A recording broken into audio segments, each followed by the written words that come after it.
Okay, guys, we are live. So for those listening at home, welcome to the Dungeon Musings YouTube channel. My name is Kevin Madison, and I will be your friendly, Lodge Master? What are we calling it in this game? I can't remember now. Well, Head Witcher? The person who runs the game.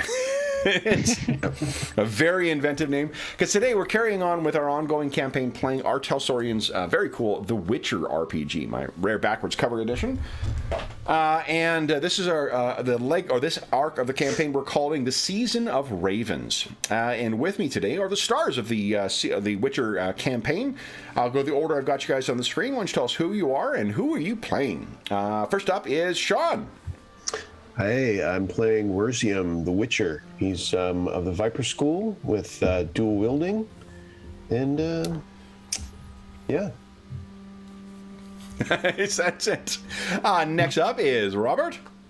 Yep, Robert. I'm playing Gravak Asram. He's a dwarf doctor from Cadwin, and I just saw his age at 52. I thought, boy, that's an old guy adventuring. Then I realized that's my age. Now I have to go lie down. I know, it's really unfortunate when you are reminded of how old you are after you forget. Yes. And last but certainly not least is James. Yeah, well, since we're talking of ages, that's I'm playing Selena, the 13-year-old, evasive and nimble Selena. Nice, very nice. Pickpocket extraordinaire. So, guys, we are into part 2 of our Season of Ravens arc now. Robert, I know you weren't able to make it last time, but what happened last time?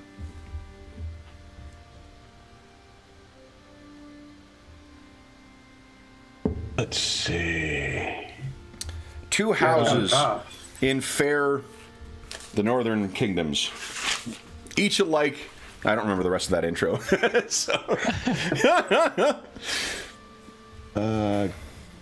us started. How did the session start? So the start of the session was Selena running from the consequences of her actions. Yeah. So, that's right. I was helping a merchant invest their funds in my Indeed, future. And Yes. then you were meeting up with some other Witcher in a bar. Yeah, that's right. Yeah, so I was in Werzium's in a tavern, being sullen about not being able to get some things done, like his equipment and what's the word?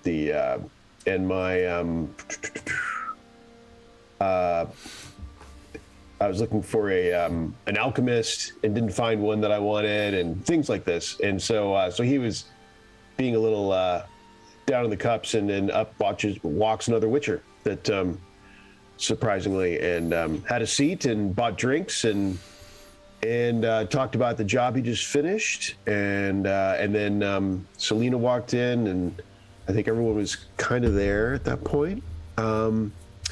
Let's see what happened. What materially happened after that? Who else? there was what's his name? Sindaith was approached by someone who was looking to retain. He overheard, or he was told by a librarian that there was a noble who was looking to meet up with. He understood that Sindaith traveled with a Witcher and was looking to meet up with you. So you all went and met with Duke Victor Ziba. Yes, from the Duchy of Rava. Yes. Rivals of the Sadowski family. Right. Correct. The neighboring Siedza duchy. And he married his brother's wife, because his brother died. Yep. And he and his wife Anita and his brother Merrick, they were married as a way of settling a long-standing feud. And now that the feud between the families has been settled, they are looking to develop a mine that was developed hundreds of years prior, but there's a problem with the town being haunted, so they need a Witcher to go and, do your thing. Very good. And that we already had the meeting. We had the meeting, but did it conclude? It did. You guys accepted the task. You're one of Sindaith's older companions, Caravase, showed up as well, or has been, I guess, in your time in town. You guys, Robert, were in, just to give you a geographic reference here, you guys were in here, Pont Vanus, and you'll be heading way over into around here. It's only about 12 feet away, so it's not that bad of a distance. There is no scale on this map, unfortunately. Gorgeous map by Jared Blando, which you can get in a print. I have this in my room, actually. It's a very fucking cool print you can get from him. Anyway, this is where you'll be heading, over to Hengfors. The Duchy of Rava and the Duchy of Siedz are both part of the Hengfors League, which is like a independent collection of different city-states that are separate from Povis and Kovir. They used to be part of the eastern provinces, but they've sort of set up their own thing. You may remember as well, Robert, that Pont Vanus, Kovir, and Povis, they're sort of locuses of newfound wealth because of mining that was found in the Dragon Mountains. They've made huge riches, so their Pont Vanus is very much like a kind of a northern climbed Venice almost, or what's the where were the Florence is what I'm thinking of. I'm saying where the Medicis were. But that's so your allies have taken on that task. That's sort of been the extent of what's happened. But is there anything else that you guys recall happening last time before we go to our cold open with Dr. Ashram?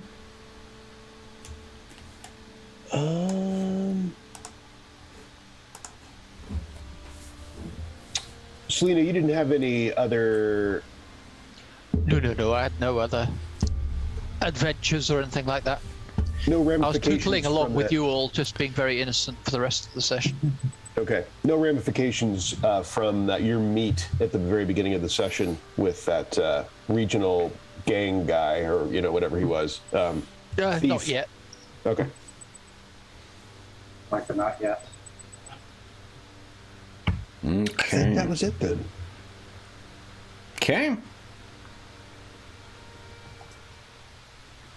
Just checking to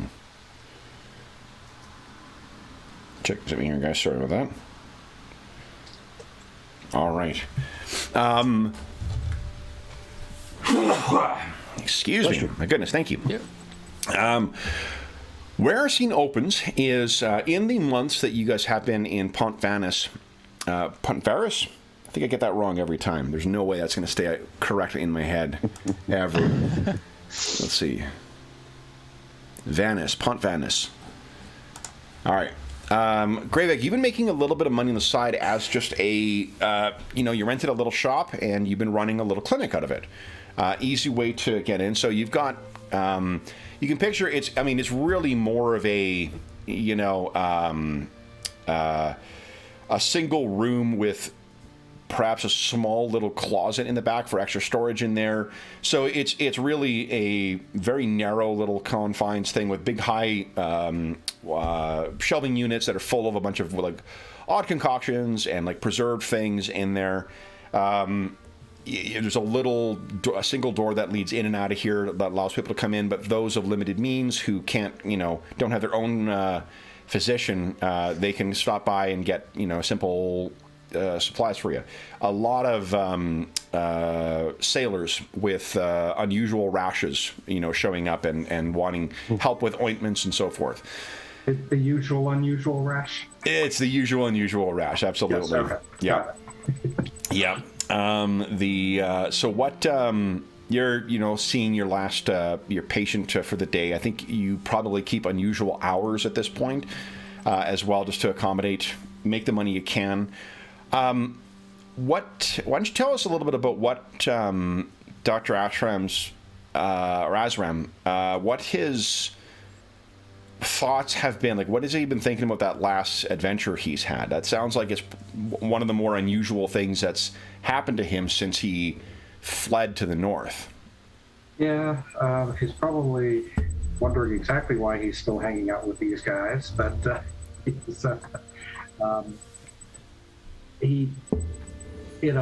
just remembers being on the ice, that creature bursting from it, and it's like, and at first it seemed like we had absolutely no effect on it. And it's like, okay, it's killing things. It's, obviously his bolts had no effect on it.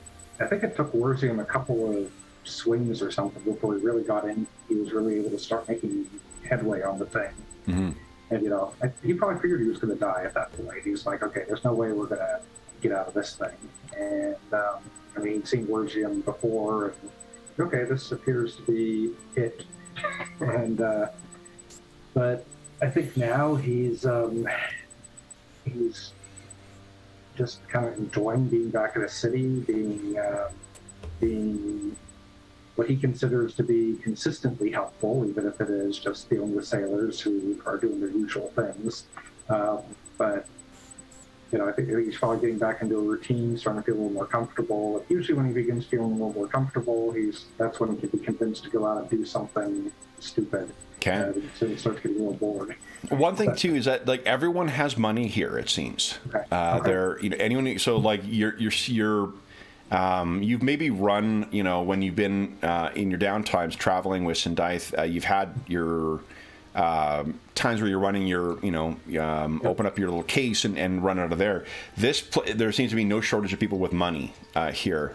Everywhere you go, there's people who are sick and are in need of your services, but it's rare that and I'm not sure you've ever seen a place quite so replete with even the poorest laborer has enough money to pay for, the stuff that they need to, treat a certain injury or whatever.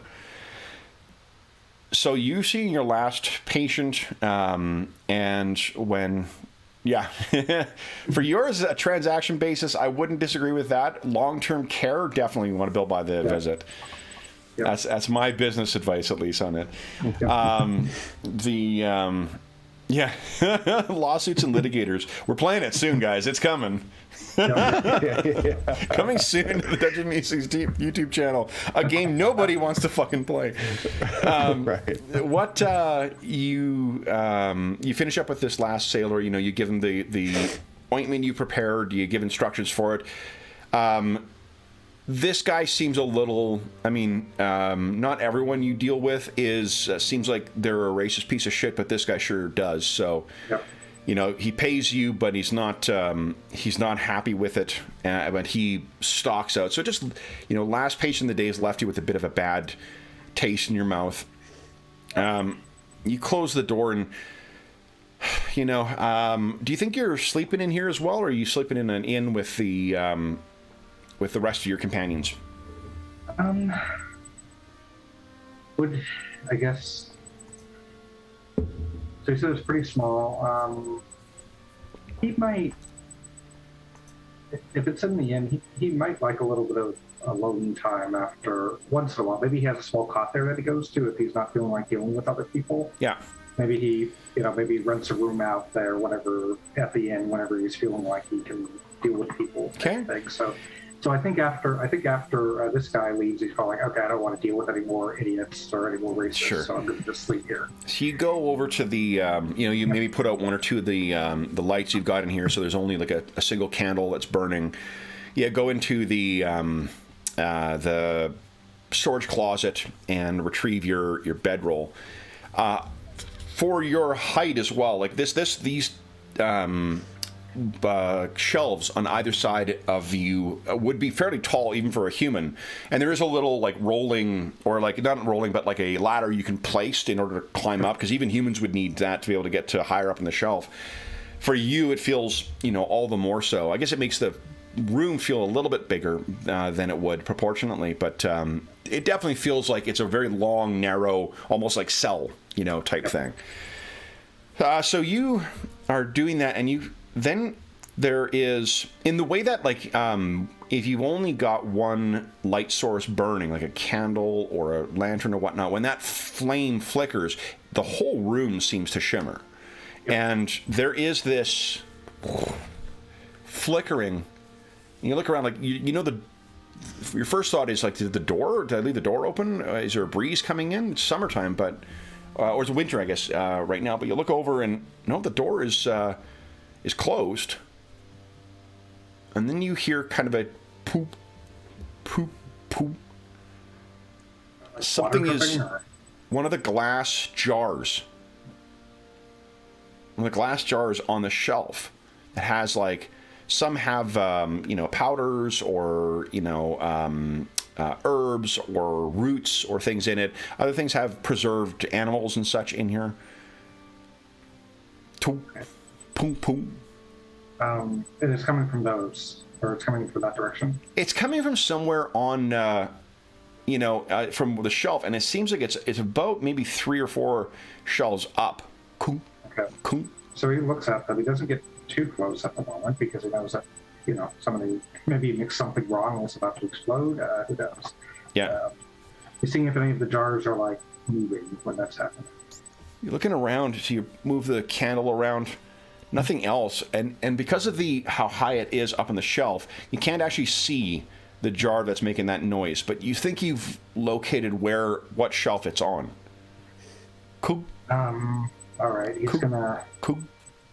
So how does he? Does he have? I would assume if he has things up there, he probably has a little ladder or a step stool. Yep, he's got a ladder that you just put. It's like in large libraries, right? Like where you've got you put a ladder on it, you go up the steps. Yep. Okay, so he goes and he does that. He puts it a little to the side so that he can, that if it explodes out, it's not going to, hey, maybe this is an alchemist experiment I was working on, and so he climbs up, takes a look, but again, he's aiming to look at something that's about this far over from the space. Okay. So you place it over to the side and then clamber your way up. If you're bringing your the candle with you. Yeah. Mm-hmm.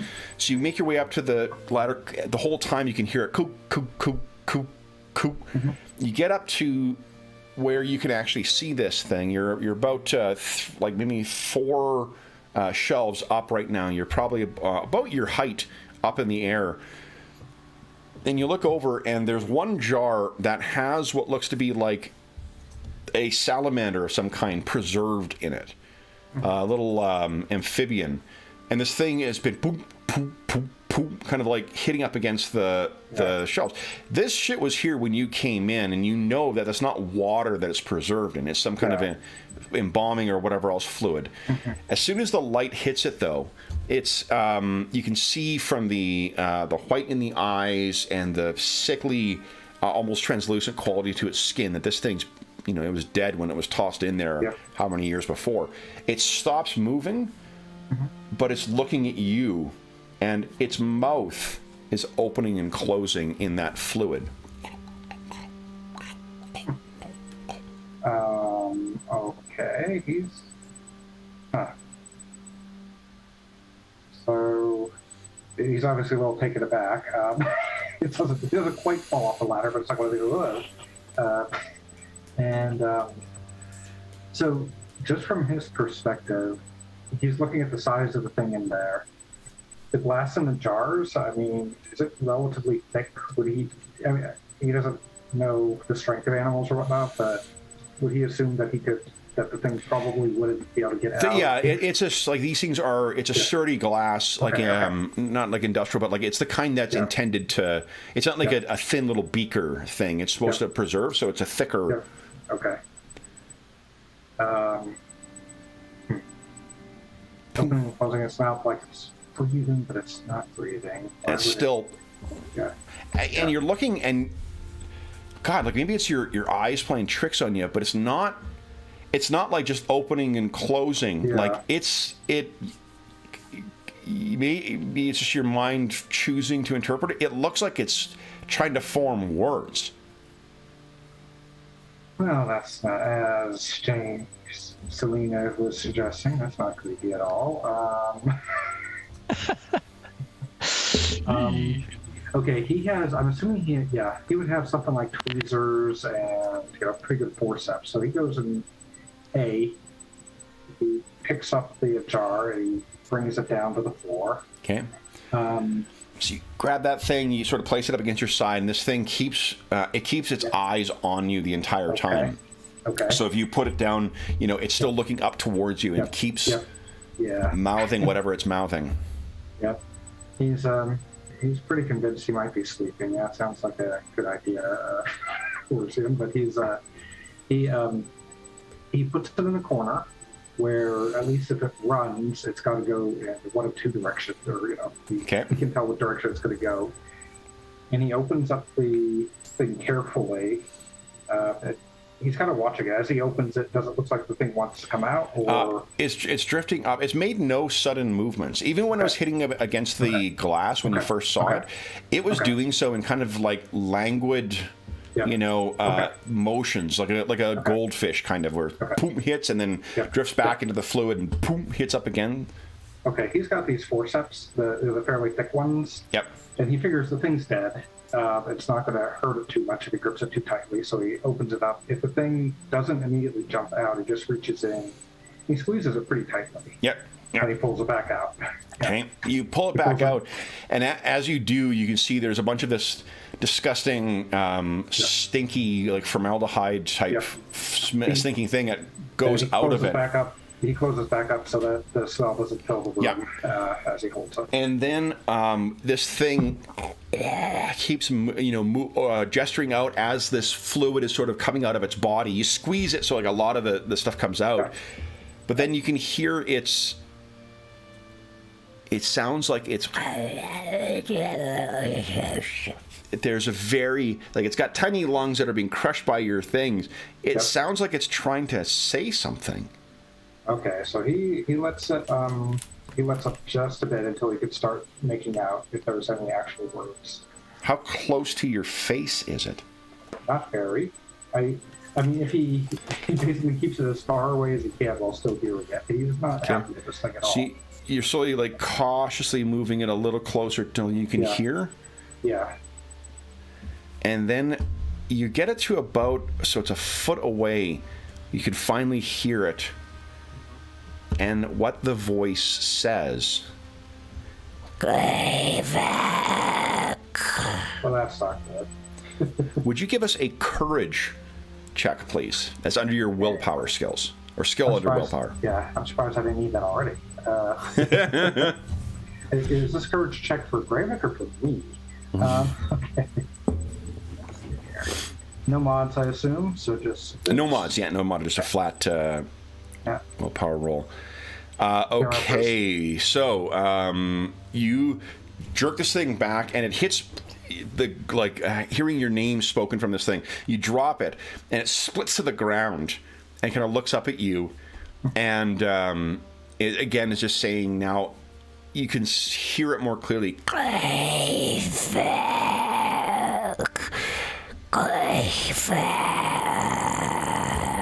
Yes, that's my name. He says it is sort of backing towards the door. The grave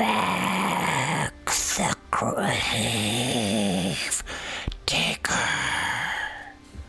Grave digger? And that hits you. Because there's only one person who's ever called you that.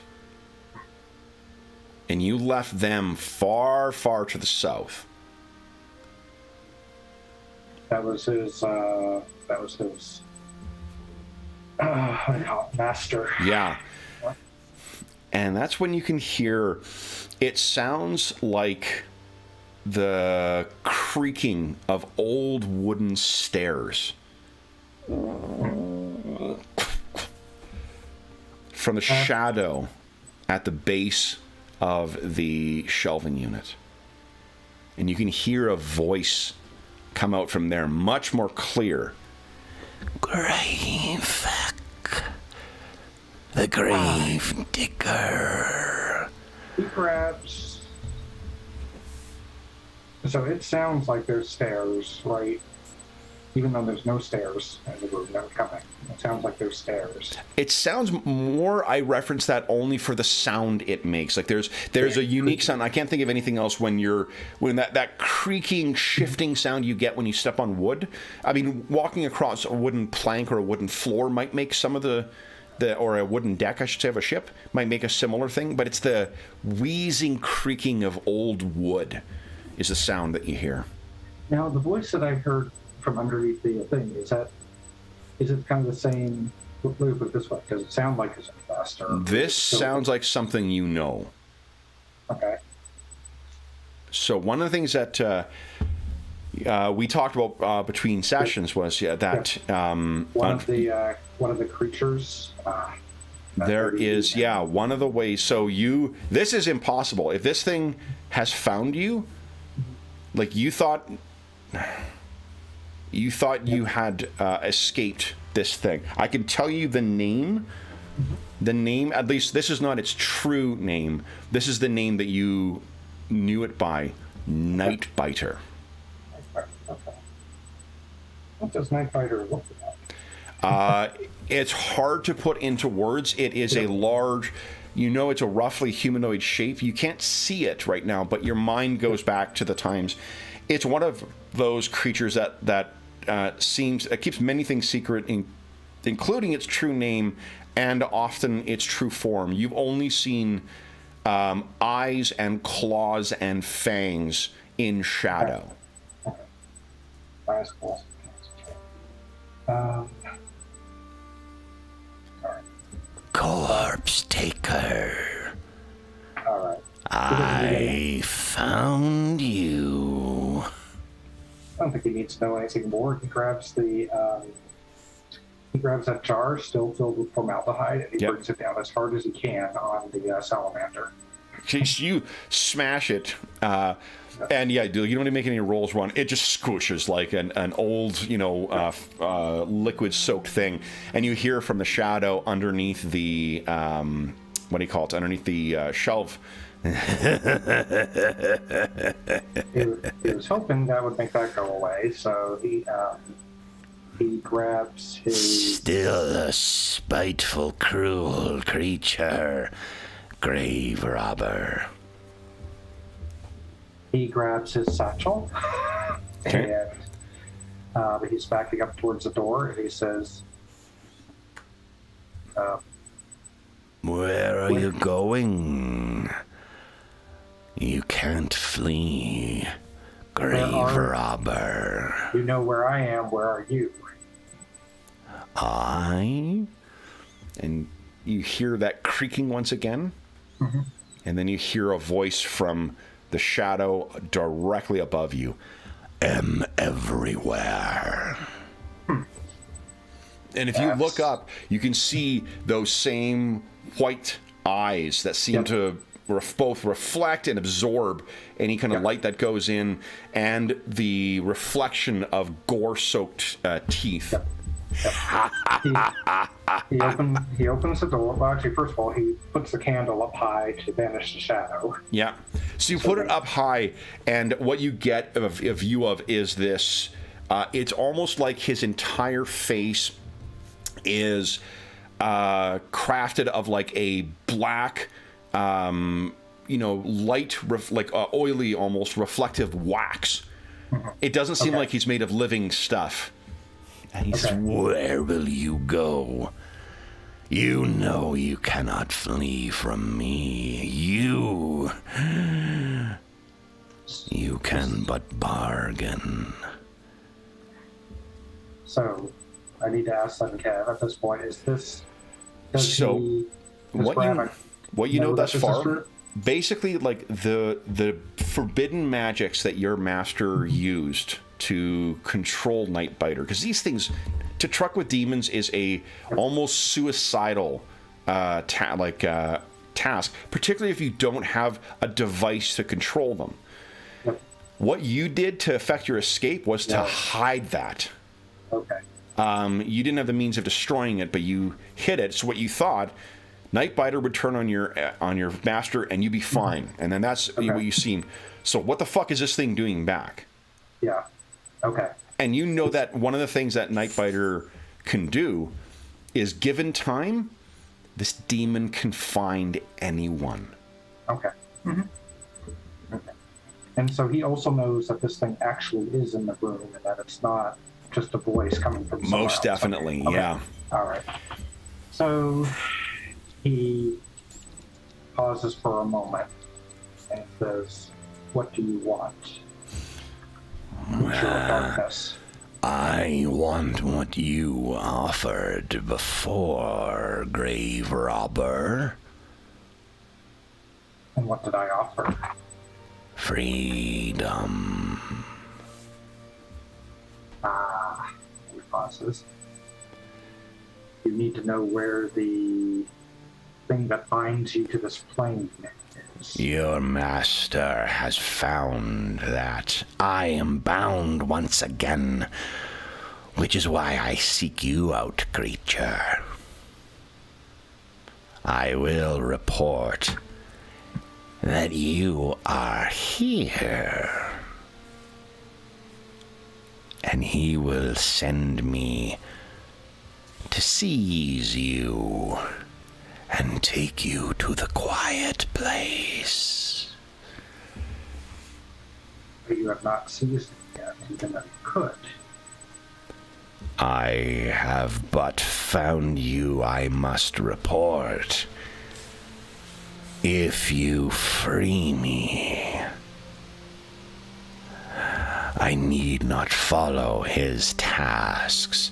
And as he's talking to you, his body is like stretching out from that shadow, almost like a distorted melting wax sculpture, you know, and moving down, so almost like it's a tentacle coming out of the darkness that ends in the upper body. And as he moves, like there's a kind of a sucking sound as his hand comes out, and these like creepy overlong fingers and digits, and maybe he's got one digit too many. He just sort of gestures at you as to emphasize his point as he's talking to you. Yeah. Okay. The master has the item, which means I would need to go there and take it from him. Her. I leave it to you, creature, to find what means there is to free me. Okay. But I've found you.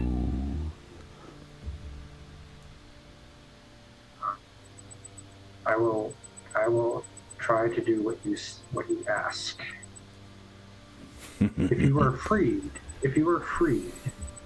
will you attack my master? What I choose to do is my own domain. Know that I would keep you safe, though, corpse taker. All right, I will attempt to free you. You hear a sucking sound as he's going up. I will find you. The silent place awaits you. When he says the silent place, what is Greybeck? Your knowledge of magic is somewhat limited as it is, and what your master Goetia is the magic surrounding demons, and that's even more obscure and whatnot. But what you've heard this thing say, the silent place appears to be somewhere that like planar travel in The Witcher is not like it is in like D&D, where you're readily jaunting to the ethereal plane or another plane or whatnot. To the other planes are phenomenally alien and unknown and dangerous places, and it is normally when there is any conjunction of them or crossing of them, it is a cataclysmic event that can often leave the world changed. Demons are one of the rare exceptions where they are able to step between realms And what he's referring to seems to be the place where he has taken enemies. There's one thing to disappear enemies by murdering them and they don't find their bodies again. There's a whole other thing to know that a demon has taken it to a place where it's implied that they'll experience eternal torture. Your master particularly relished in that fate for his foes. So, you don't know where that is necessarily, but it sure shit does not sound like a place you want to go. No. Okay.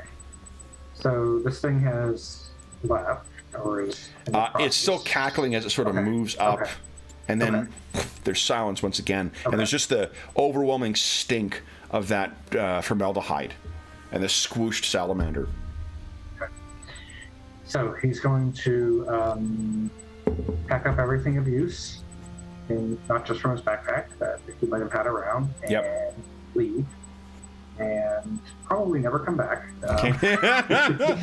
So I think when you get back, how does Dr. Asram take the news that the party has accepted a commission from a fairly far off and remote principality? Not particularly well. He was hoping to talk to Werzium, and the problem is, so where was his master to begin with? I mean, his initial reaction is going to be to go there if she has it. I think your master is probably, at this point, would be considered south into what is Nilfgaardian territory. It might be like Sintra or... Yeah, so it's to get to them, not only are you're crossing basically like two groups of armies. Yeah, so either way is tough. He is going to immediately go to Werzium, though. Okay. So Werzium, you're, maybe sitting up and you're looking at this nick. It's like, the first ding you get in a new car. And you're just like, come on, it's not affecting the performance of your sword whatsoever, but it's just, you got that nick, and you hear sort of a knock at the door. Yeah, I mean, the nick's staring at me, Yeah, it's not really a knock, it's more like... Okay. And where are we? I'm in the inn. I think you're still in the inn. This is maybe the night after you met with the Duke. Okay. And I'm in my room. You're in your room, yeah. Yep. Yeah. Alone, shockingly. Werzium looks over at the banging door, annoyed, and yes. It's Gravik, let me in. Let yourself in. Okay. I didn't know if doors were locked, so the door opens. The door bursts open like Kramer style as he kind of bursts in and slams the door behind him. He's looking a little wild-eyed. Selena, I think we said you guys were betting, or at least were bunking together in this place, so you may be out on the roof and overhearing what's kind of happening? Yep. I always like to keep an eye on the scenery. Okay. So I'll listen through the gables. Yep. Yeah, I mean, Werzium needs to save money, so he's not fussy about what room he's in. I mean, whatever. So Gravik basically, Werzium, I need help. He was about to say we, and then he realized that it may not. Did you just wake up, Gravik? I don't think so. Gravik's got a extremely wild-eyed look to him right now. He looks fucking terrified. Partaking of your own vials, have you been, Gravik? No. He takes a deep breath. It says, "Who's his I have every information on here except for the name of my master." I don't think we have given them a name yet. Okay. Just come up with something like that. Let's say, how about Narisha? Well, I think we don't need to give him a name just yet. Okay. So he says, something from my past. A demon is after me. He takes a few deep breaths. He looks around the room to see if there's anything he can grab to drink. There's like a half-drunk, maybe some dregs left in the end of a bottle. Yep. And normally he would never do this, but he just goes straight over and he just takes the bottle and he drinks it. So this is, Werzium, very out of character for the doctor you've been traveling with. Yep. So how many demons do you have after you, Gravik? Perhaps many pigmentary ones, one physical one. Well, that sounds inconvenient. Yes. He looks around, doesn't see any more alcohol, and he says, by the way, I'll pay for that. And then he says, I don't know its true name. He calls himself Nightbiter, or we call it that. And so he would assume that Werzium would know that demons, probably pretty standard demons can appear or go to different places. But he says, this thing can find anyone, and it found me for somebody. And it says if that person tells it to, it will come and take me to the quiet place. So, Werzium, that's enough to... why don't you give us a... What is it? Witcher lore? Skill, whatever your... Witcher training? Witcher training, thank you. All right. And you can spend luck on this if you wish as well. Fumbled by. I love seeing that number. It's not bad. Demonology was never really something you paid close attention to, it seems. Yeah, I'm after monsters, not demons. This sounds like your problem, not mine. You like being healed after dealing with some of your problems, yes? Selena, do you have any training in education? I think that's a resounding no, but let me have a quick double check. That's a big fat no. Okay. Then you guys have no... or I think you can still give us a check with education then. Okay. For whatever value it'll be. So... you remember speaking to hearing some a story about this Seek the Silent Place. So let me tell you, you think back to this old mercenary who told you the following. We sort of cut to this scene where you're listening to this guy tell a tale. Folks are willing to do a lot for the right information. Trust me. Old Rodolph learned that lesson long ago. The gnomes used to say that if you get too greedy looking for that information, it can turn you into a Casgillid. Lurking in shadows, collecting knowledge that ain't meant for anybody's eyes. When you deal with a Casgillid, you got to be wary of its hands. It'll try and snatch you up and drag you off to some hellish, shadowy place. But if you can keep it from stealing you away and force it to talk to you, you can negotiate for just about any information. Just don't get too caught up in the hunt or you'll wind up joining it. So you have a name, perhaps, of something similar. So I'll call that down from where I am on the roof. And Say, I've even heard of something like that. You hear you have words here? Yeah, Gravik hears a voice from above. Oh. Her head sort of upside down, Yeah. I think Werzium's probably used to that. He doesn't really, Yeah. Gravik would be used to that, but in this moment, not so much. You know what Gravik's babbling about, Selena? Well, I've heard of something. I heard this old warrior guy who's yakking on in the bar, but seemed pretty unusual. So, as usual, I took note of it. So, have you ever heard of one of these things? I've told you the name. No, I can't say I have. You've got more information now, so you could make another Witcher training check if you like. Okay. Again, like Could be worse. Could be worse. You also can't remember you have full access to your luck as well too. You can't spend luck on your rolls. That's true. Because it does refresh at the start of each session. Yeah. I will spend 3. Okay. 3. Let's see here. Yeah, there we go. Nice. Oh, there it is. Then you're like, Now that wait a you minute. mention it,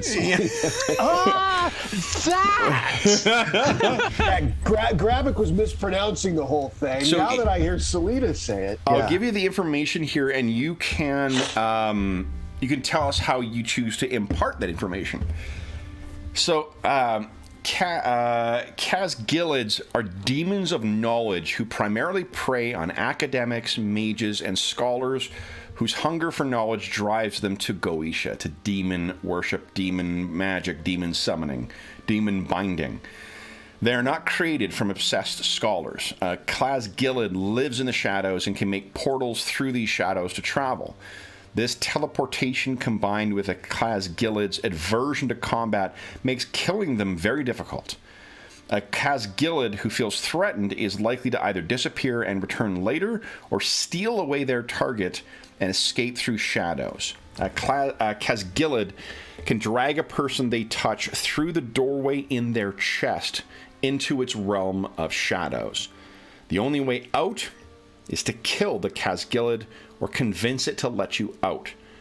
Once in their realm, the Kazgilid will try and grasp the target with shadowy hands and drain away their intellect and memories. Once they have collected you, a Kazgilid will sometimes choose to keep you as a servant or pet, regulating your intelligence through periodic draining. Luckily, even while draining a target in its shadowy realm, a Kazgilid remains in the physical realm as well and can be attacked and killed. Those who choose to make deals with Kazgilids should be aware that without a centerpiece, a focus for Goetia, a Kazgilid will become fascinated with you and will offer you deals that rapidly grow more obscure. And in return, the Kazgilid will offer hidden knowledge that will be and will become enraged if you refuse them. There are also minor and major Kazgilids. The major can have unique abilities of their own. So that's what your training you remember about a Kazgilid. Yes. Now that I hear you say it, Selena, they are, as you might expect, they are devilish creatures that one should avoid, if at all possible. Don't let them drag you into their realm, or you are likely destined to be their slave or servant.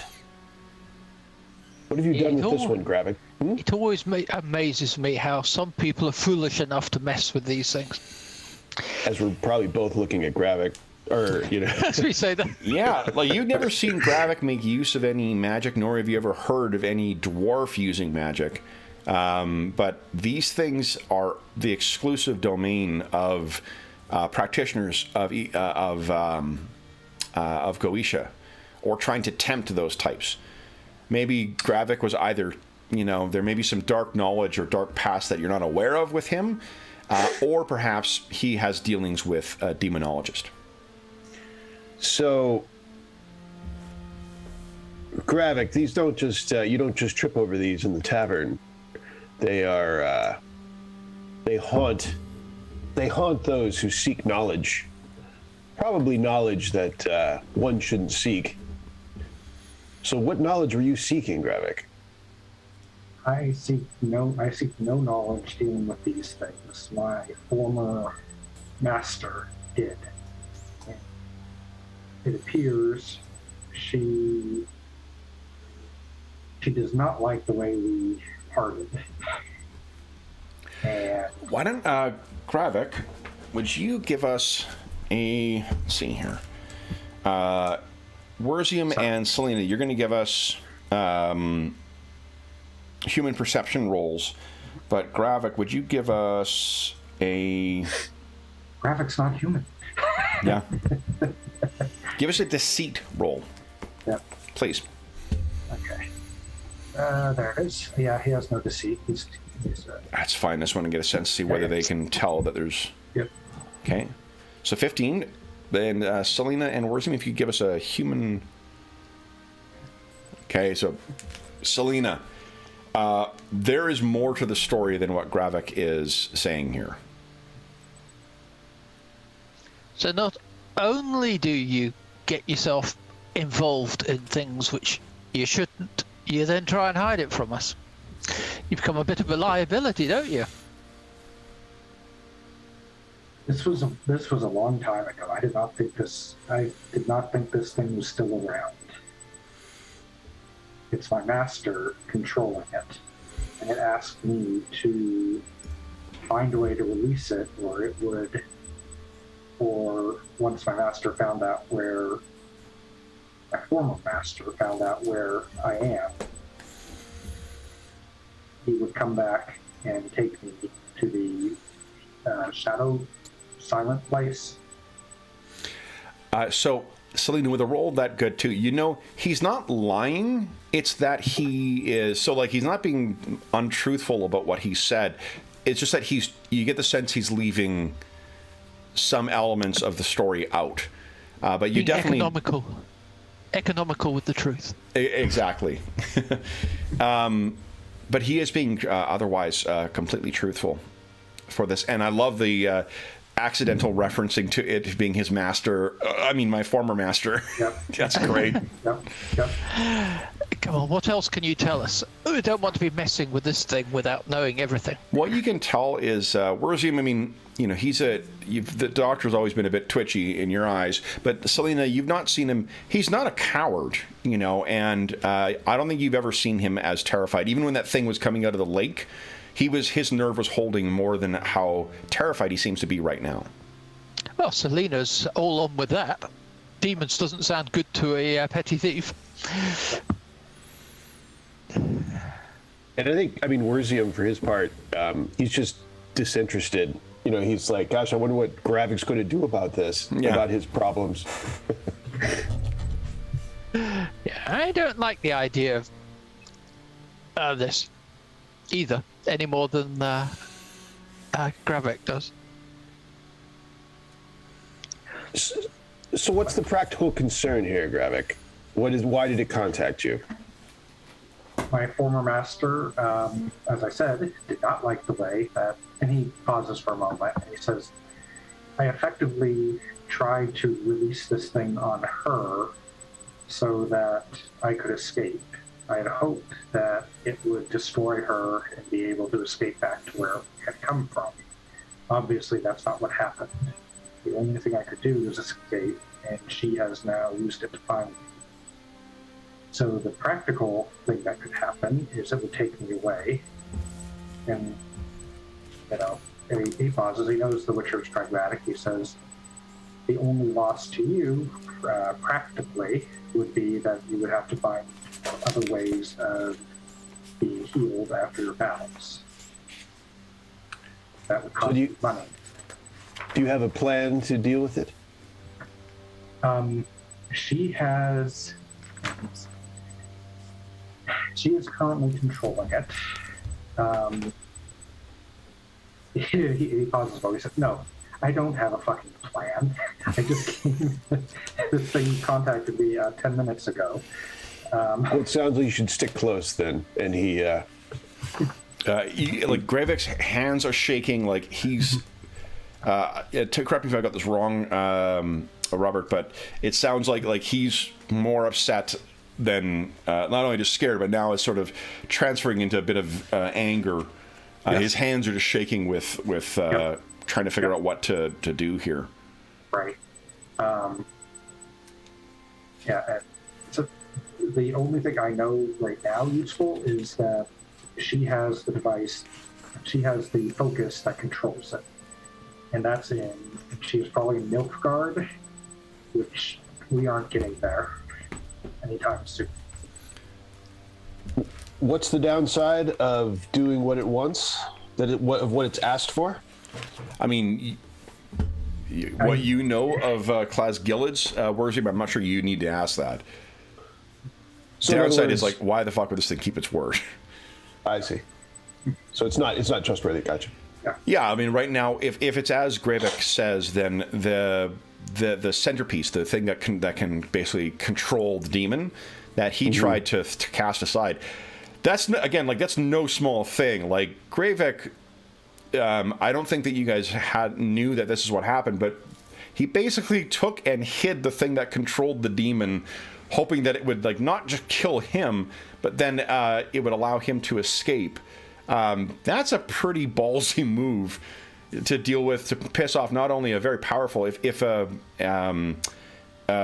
who dabble in Goetia, they tend to die horribly, and in the case of Clasgillids, often in the quiet place or the silent place. But if a mage is powerful enough to bind a Clasgillid like this, then like.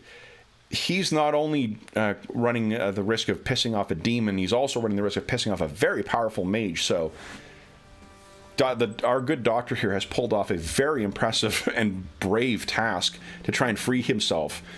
But like any other thing too, like the demons, they are capable of some like very dangerous tasks, and they are insidious in their corrupting abilities, but they're monsters.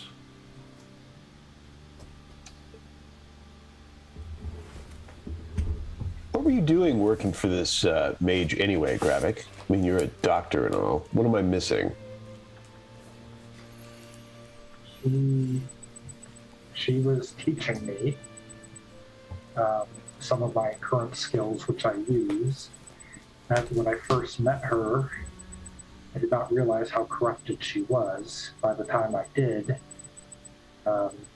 she had her hooks at me, and I could not escape. I was forced to do things at first, as usual, the case is of these, they seemed fine to start. Little things became more by the time I realized how obscene they were. I didn't feel I could escape. He has a haunted look on his face, like he's not present in the room with you guys. He is in a very disturbing memory. His face is ashen as he's describing what happened. Worzium does a big sigh, like he's got to actually bother with this, and he says, "Relax, Gravik. Well, we have a job. Let's focus on that. Stay close, and keep us apprised if it contacts you again," which at this point I guess is guaranteed. Fine, and then Gravik looks around and he says, "Is there room for one more bedroll in here?" Yes, it's fine. I love that design.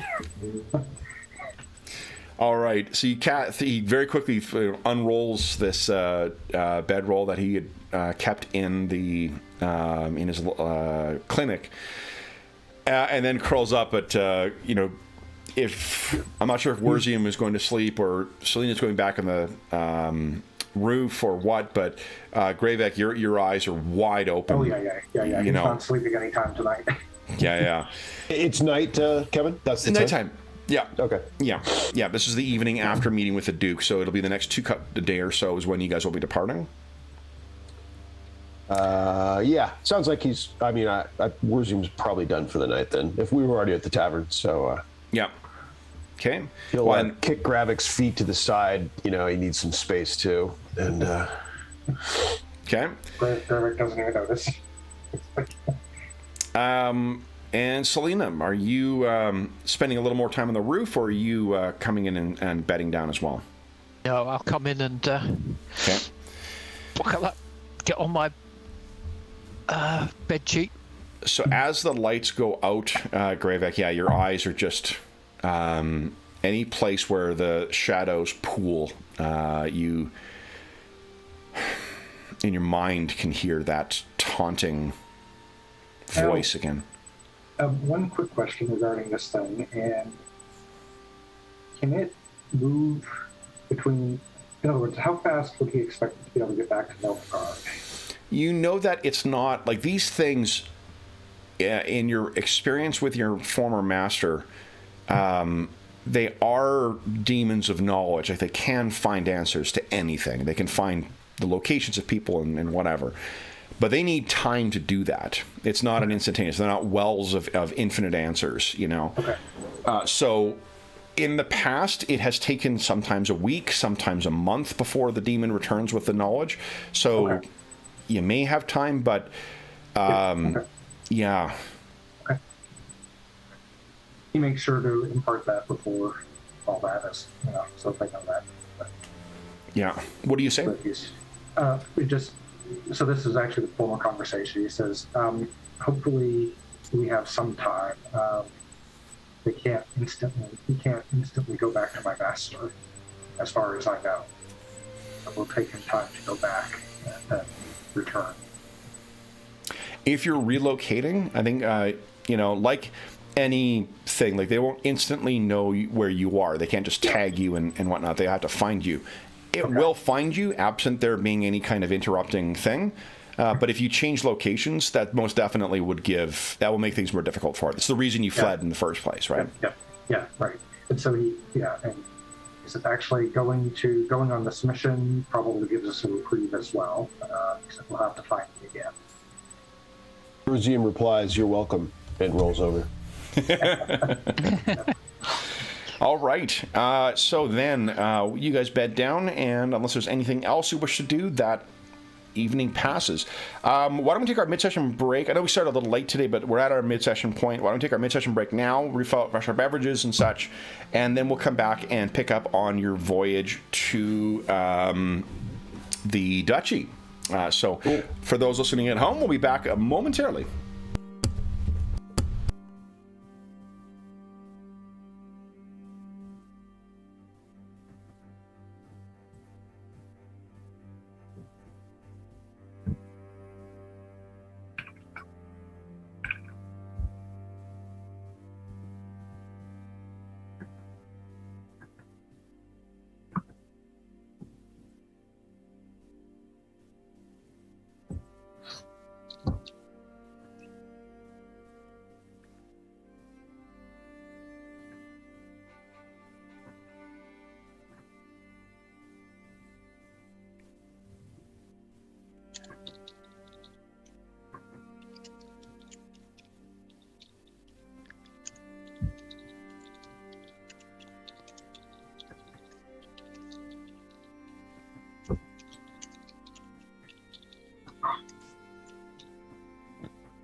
Sorry about that, guys.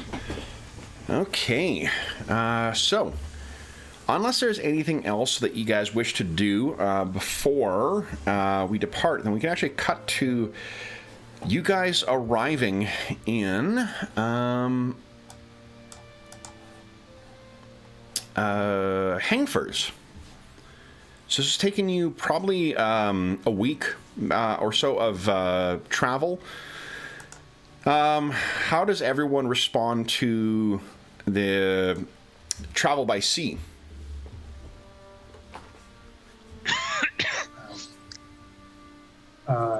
Gravik probably isn't too used to it, and so maybe spend some time feeding fishes, which is the way we... Yeah. If you guys haven't heard that phrase before, Gravik's player is completely surprised that the ship hasn't shipwrecked. Yeah. In the downtime he has, the usual stuff, trying to maybe he has. So where he's going with the alchemy eventually is he's, whatever he has, he kind of practices, but he still doesn't have any, what do you call it, formulas yet.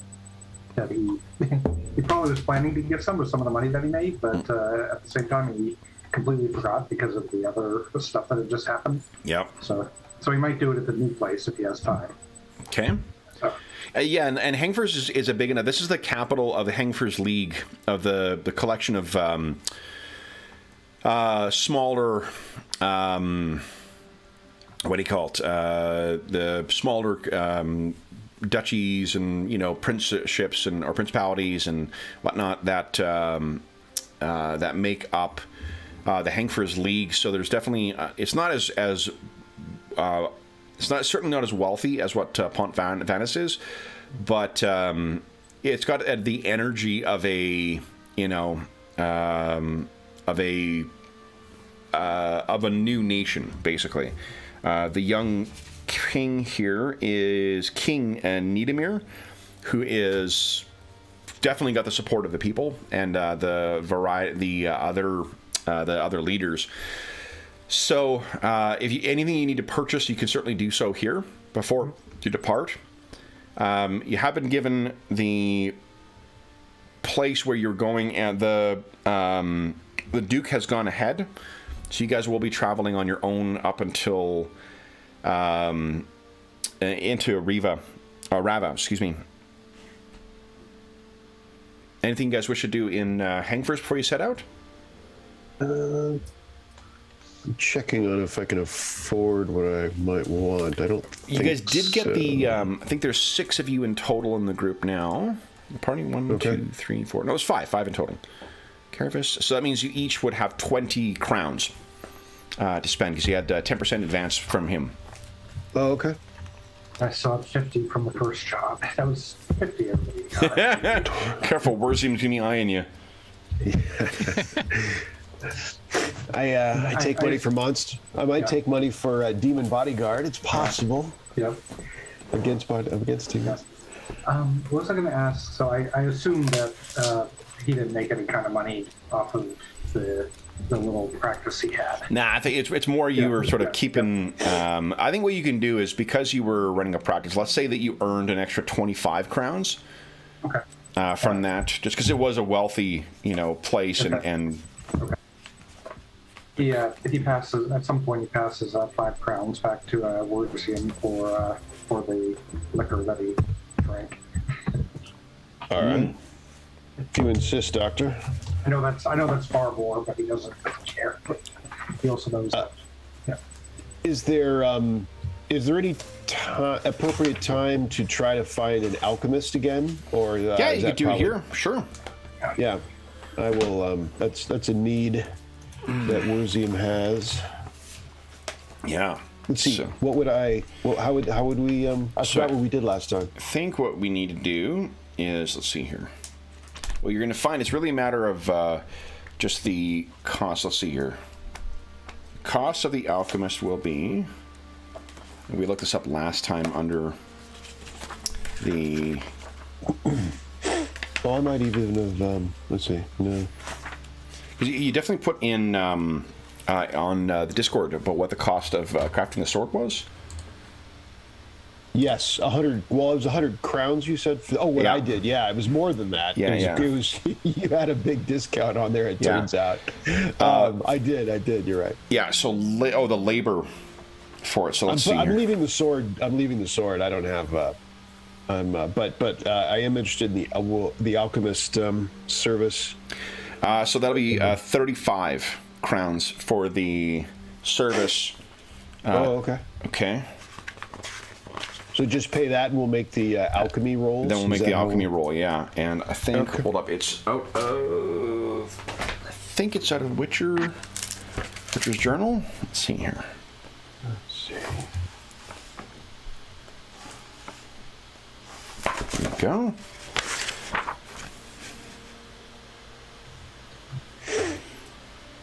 Yeah, so it's an alchemy DC of 20. Yep. And they seem to have, let's see here.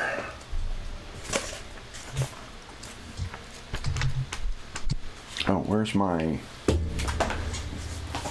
DM screen thing has the NPCs in it, so here we go.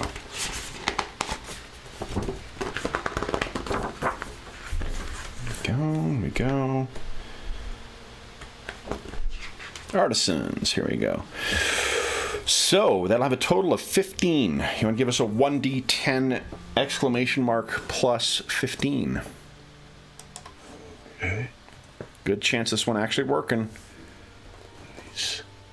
Remember luck. I can't spend luck on this one. It's not his roll. That's right. Loading. Separate. Compounded. Okay, here we go. Fuck me! Are you kidding? It's 3 times. I know. All right. Roll it again to see if it's lost. Roll again to see if it's salvaged, yeah. Come on. Wow. It wasn't meant to be. So, what the alchemist does is you... Did it have any... Does it always have 2 exclamation marks on it? No. I mean, it won't affect the 4. Yeah, it won't affect it. Yeah, so... you know what? Yeah, it doesn't. All right, so, yeah, the second one, you go to them, you see that they're trying to prepare everything, and there is I think... that this older man is working away.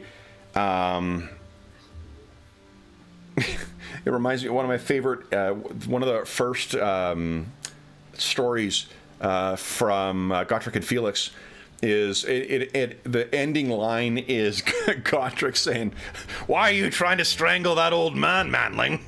And it involves an alchemist. It did something terrible.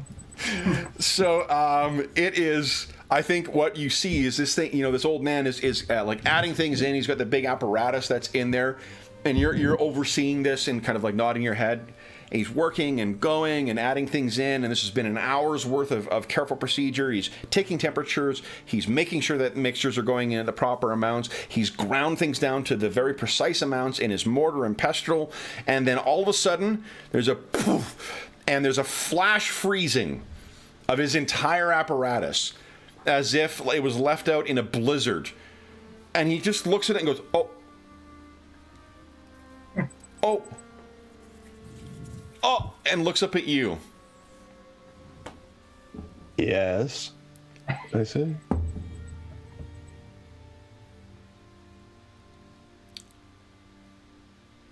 There will be no charge for a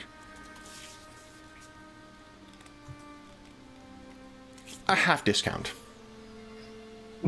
So labor will only be 17 crowns and 5, whatever the next denomination down is. I leave an inch between us And I say, I didn't catch it. What was it again? Why don't you give us, I think it's intimidate, isn't it? Yeah, there's intimidation. Yeah. Let's see.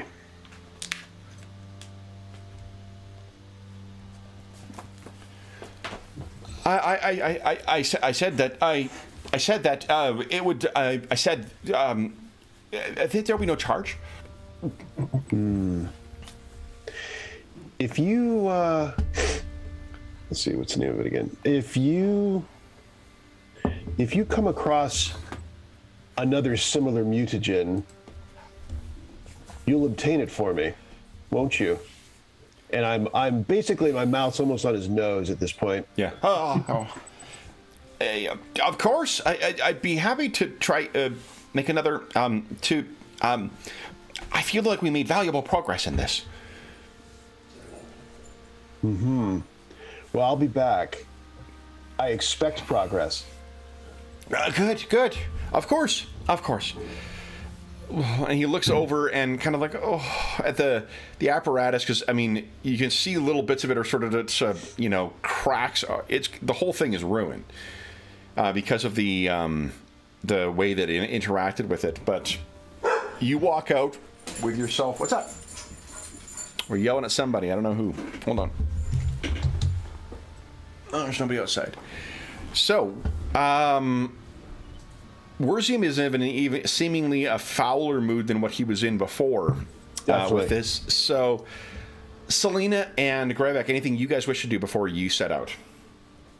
No, he bought a couple of formulas for smelling salts and hallucinogen, but like that. Like I said, I have no idea why I'm bothering to do this. Have any of us actually succeeded?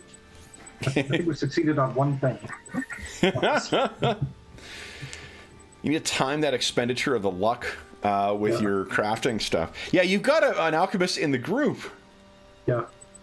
Where's he? I could have done that. But was I better? Well, I could have. What's your total? What's the base of yours? Your skill plus your attribute? Yeah, I was wondering. I thought it was just like a specific. Sorry. Well, you were gone last time, so that caused it. I mean, I was thinking I had to get an alchemist, and so now you're good. That's why why it's a little bit of. Got it. Maybe it was a Witcher alchemy as opposed to. What's your base? I'm looking. It's a 5. And it avoided you having to intimidate someone in the party. Yeah. So there is the upside there. Yeah. So your skill plus attribute. What would that be? Skill plus attribute is 5 plus.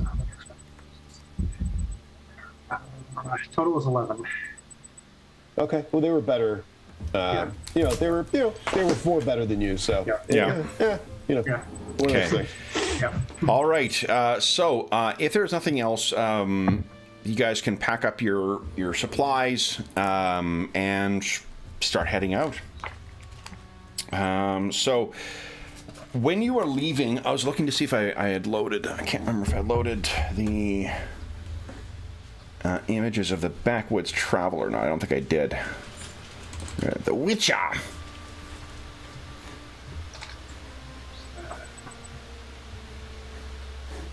I did not. Okay, hold up here. I think I've got something in the old library. Let's see.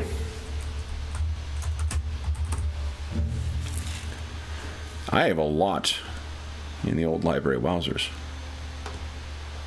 Okay.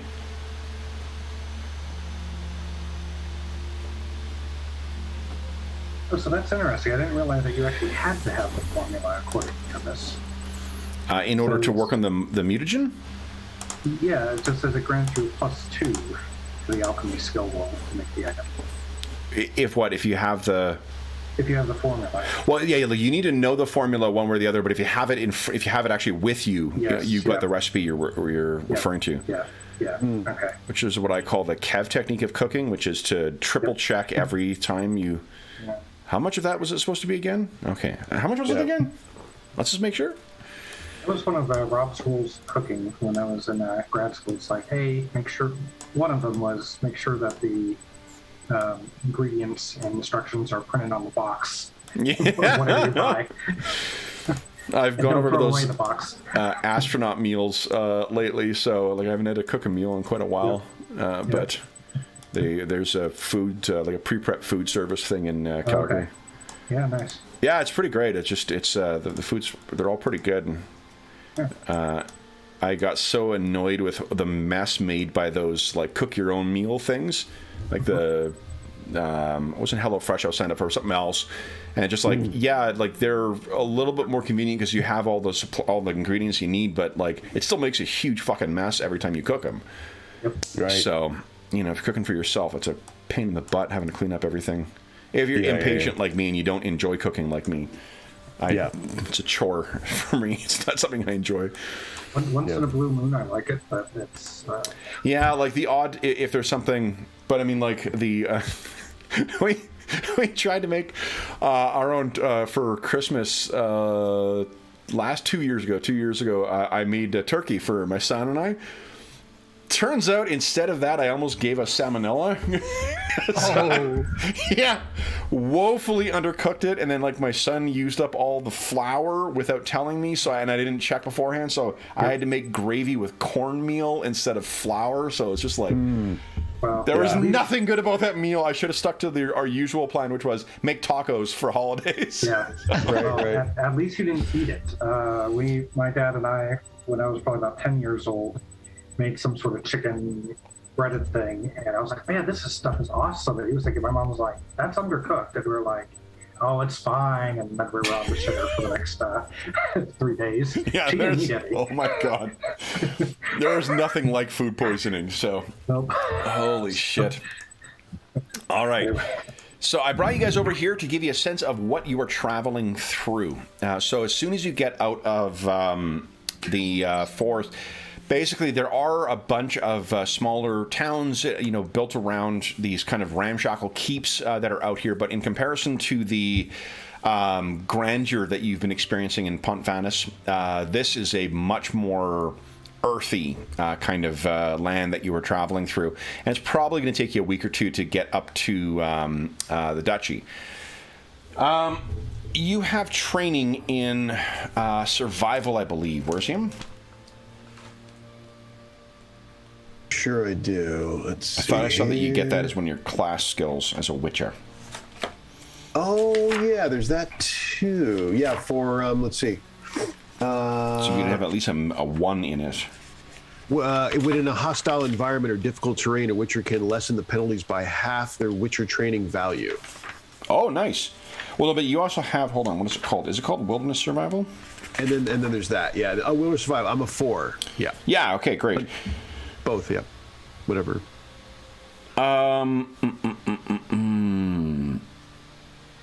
So the Witcher training is just a bonus if it applies. No roll, I think, required. It offsets penalties, doesn't it, from the way that you described it? Yeah, so it's not so much that it gives you a bonus, it offsets penalties. That's what I mean. Yeah, sorry, that's what I mean. Yeah. No, that's okay. There's I think that's a carryover from the hero system stuff, because hero has that concept of like levels that offset penalties stuff. Yeah. So why don't you give us a wilderness survival roll for this first couple of days that are out there. Let's see how well you're keeping everyone stocked for food. Pretty good. Yeah. So the DC is a 10 for forests, and with success, you can forage for 6 people. Nice. So you guys are, it's not comfortable travel, but I mean, it's not, you're every night you're at, when you make camp, you're having at least something to eat. This is not like some of the places further to the south where you've got, either roadside inns or communities. You're finding that it's every 2 days you're coming across a community, so you're having to sleep rough, more nights of the week than you are sleeping comfortably in town, which I imagine is a little different from what Selena is used to. Yeah. Gravek, at night, there really is no kind of this is the Witcher is not a modern setting, so the concept of urban glare isn't really a thing here, but there really is nothing like the darkness of the deep woods, and you find that the little island of isolation or of light that you find around the campfire feels more like a refuge, because the shadows are very dark and cold in this forest. Yeah, Selena's well sulky. Nice. always heading out to the middle of nowhere, dank, dark, cold. It's Okay, so Cold travel, Selena. you are on. This is about 5 days out into travel. This is when you are camping. You're a days out from one community, and from what they told you, you're still another days out from another community. Heading northward, the only upside is the days are getting a little bit warmer. You're getting to the latter part of like the I guess trailing end of winter, and spring will be coming very, very soon. If not here already, would everyone give us an awareness? I think it's awareness check, please.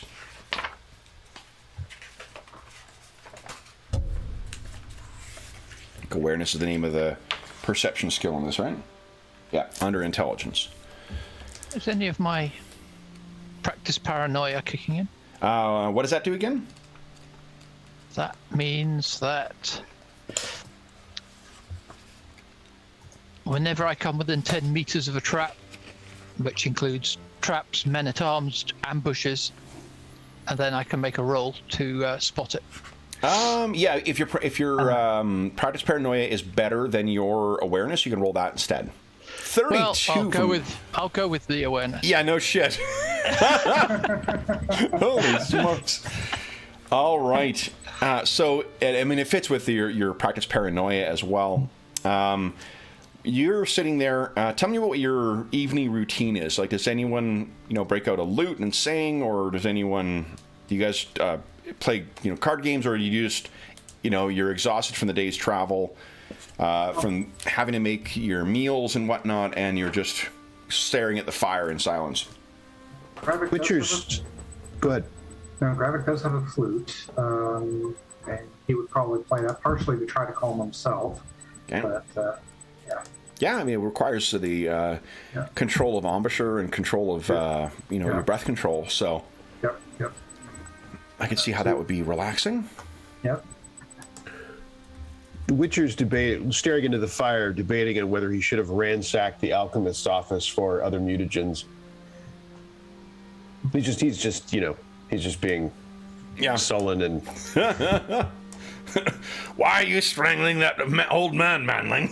Yeah, exactly. Exactly. It's such a fun fucking story too. Oh gosh, I can't. We talked about this a little bit offline before too. I genuinely can't, especially that like the latter ones may not be for everyone, but like that first novel is just so much fucking fun. It's just a bunch of little short stories about those two getting to know each other, and they don't really even, at least Felix doesn't even really like Gotrek all that much in the whole first thing. That's great. It's funny. Yeah, it's a fucking great series. Anyway, sorry, I didn't mean to take away from what's going on here.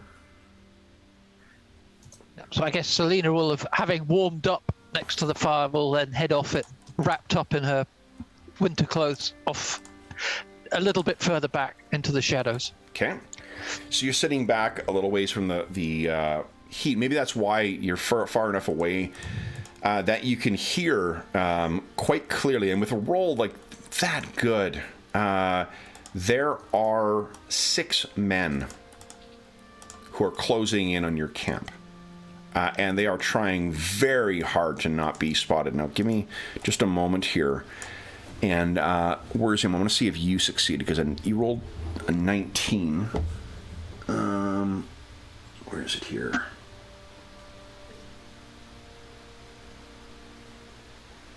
Yeah, and you can just hear them as well. What you hear, Worsley, is that there's someone moving or something moving in the woods, not far from you. Selena, you've got them down to the precise name and precise location. You can even hear the sound of someone knock a crossbow. What do you guys do? So I will pick up a small stone and throw it at Gravek. Okay. Go ahead and give us a. I think is there a thrown? I think there is. That sounds familiar. Pete fumbles, so I take a critical hit. Yeah, breaks his nose. Right to the noggin.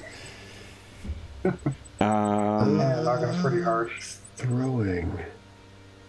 Well, it's obviously to my favor, but I use throwing knives, so Yep. Go ahead I and use just roll my that. small blades to. Yep. Just roll small blades. I'm assuming you're not throwing one, but No. we can just Did modify that not it. happen? No, that didn't happen. It may have prompted you for a modifier. Oh yes, sorry, I've just got to. There's a second. I'll just do it on fast strike. Okay.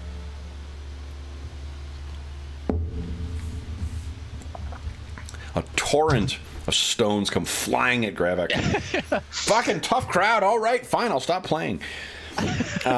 So yeah, you with a roll that good, you place it precisely where you want. So it may even like knock the flute out of his lips if you like. Yep, that's it. Okay. So Gravik, you like what the fuck? And you can see Yeah, basically, Selena yeah. is hiding in the shadows. Wherzim, you heard that noise in the woods, and then you see like the sound of Gravik playing the flute suddenly ends, and he seems to be looking over at Selena, about to like, what are you doing? Warzib draws his sword. Okay. Gravik's like, I did not know my fight was that bad. Okay. So why don't we do this, guys? Let's everyone. I can't remember. Is there initiative buttons on the character sheet? I Yes, think there I is. think there Click on are. your token. Click on initiative. Where am I? Here I am. Let's see. So I think it's just you add your dexterity, right? What? Or reflexes? Ah, yeah, there it is.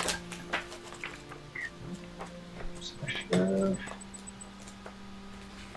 Nice. Where's initiative on this again? It's not. Oh, there it is. Got it. Okay.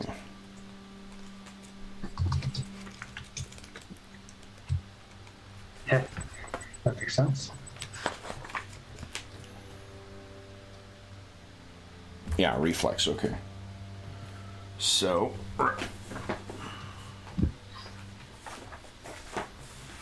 I got for them. Let's see here.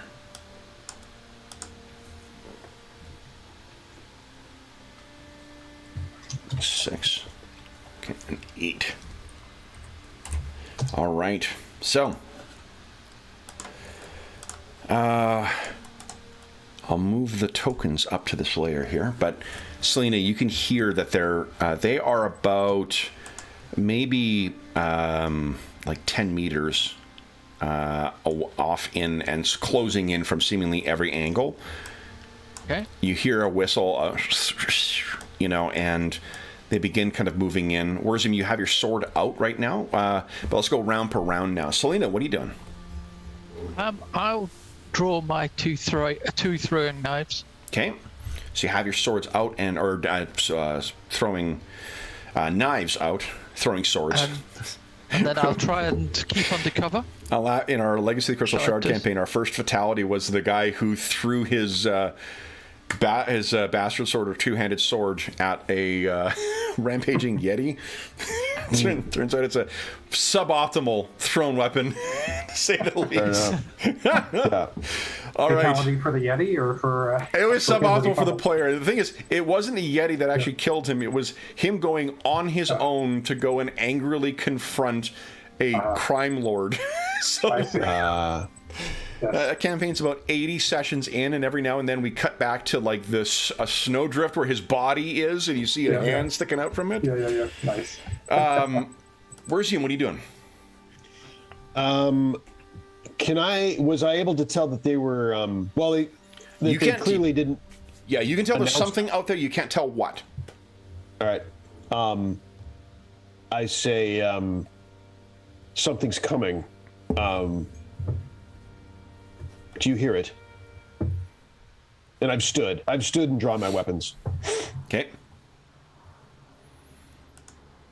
Gravik, While I'm you go drawing before my- them. While I'm drawing my swords, my knives, can I also try and get further into cover? Or do I think they've seen me? Since I'm back from the... Sorry, hold on a second. I'm trying to...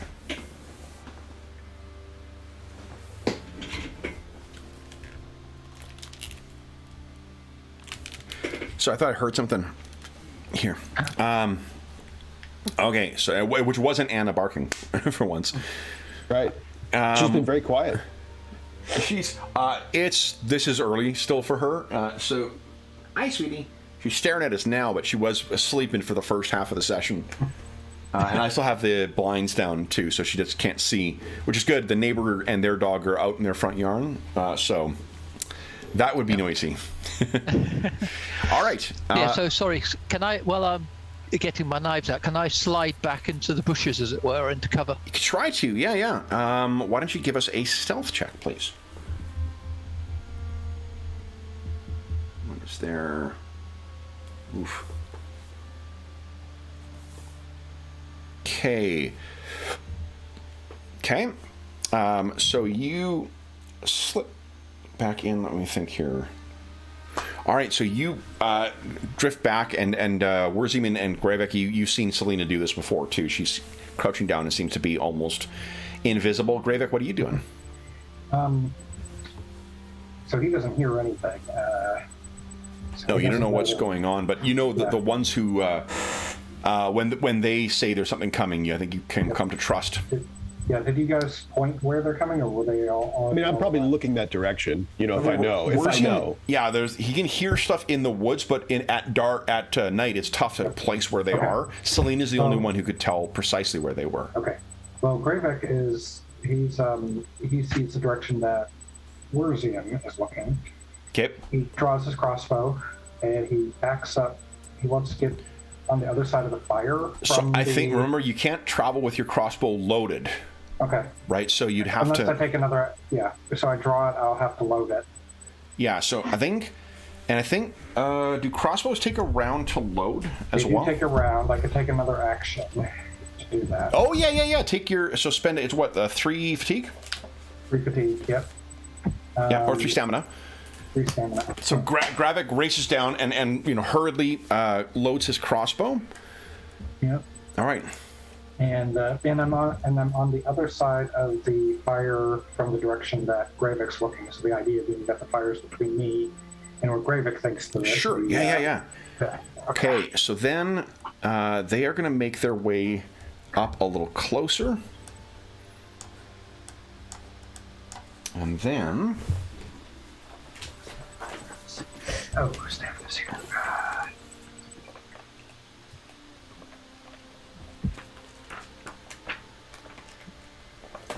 Okay. Which one is the stamina in ours? It's the blue or the red? I guess in my case it doesn't matter. Stamina is your blue. Okay. Red is always your health bar. Okay. I believe we call that Diablo protocol. I see. Okay. All right.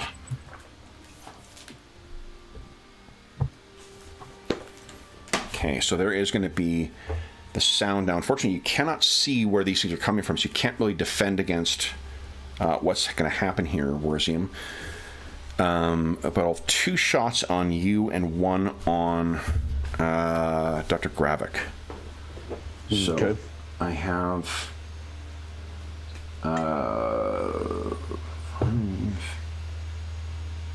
Okay, so I need a 6 or higher to hit you. Okay. 10. 16. Okay. One of them is coming in on you. Second shot. Fucking 10 again. Come on. Dice. It's like, last night, we had a thing where I could only hit Jeff if I rolled a nat 3 on 3d6. Like, impossible shot. It was so hard to hit him. He was dodging. He's super fast and whatever else, too. Fucking trip ones I roll on the attack roll. Yeah, ridiculous. I had to hold on. I'm like, I am so sorry for this. Because I just finished telling him, like, it's impossible to hit you now. Yeah. Not so much. And then in response to that, the next roll he made, trip sixes. So he had a crit fail when trying to stunt his superpower. He ended up teleporting elsewhere in Canada. So it was crazy. Okay, so this shot fires off. I beat it only by, hold on, 16 plus 9 is 25. So I think I got a crit on you as well, Werzium. Okay. So that is, let's see here. Complex crit. So you take, remember, apply your stopping power of your armor. That is 6, 7, 8, 13 points of damage. Okay. Do we know the body location? Good point. Good point. That is to your, where's my DM screen? Justifying one more purchase. I love it. Come on. If I get it to open. Aha. This is to your right leg. Oh, you know, it's actually, I think it's the crit dictates where the hit location is. Okay. If I recall. Yeah. Okay. So this is 10. Ruptured spleen. Oops. A tear in your spleen begins to bleed profusely, making you woozy. So that will be... you must make a stun save every 5 rounds, and you are bleeding. Which means you take 2 points of damage at the start of every round. So shwak, he shoots you in the spleen for 13 points of damage. So that'll be your torso. Whatever armor you've got in your torso, you can apply that. Okay, so I have 8 there, so 13 minus 8. Is that what I... Yeah, so 5 points of damage you take. Okay. But it does manage to puncture your spleen. Second shot did hit as well. That one was not a crit. Well, it was a crit, but it was a simple one.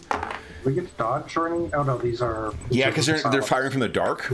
Yeah. So you can't... They just had to fire against the flat target number. That is 9, 11, 14 points of damage from that one. And that is 2... And this is on me. This is on no Werzium. Oh, Werzium. Yeah. Okay. Cracked ribs. Ooh. So it'll be That's torso as again. well. Minus 2 body. It does, but it does not affect health.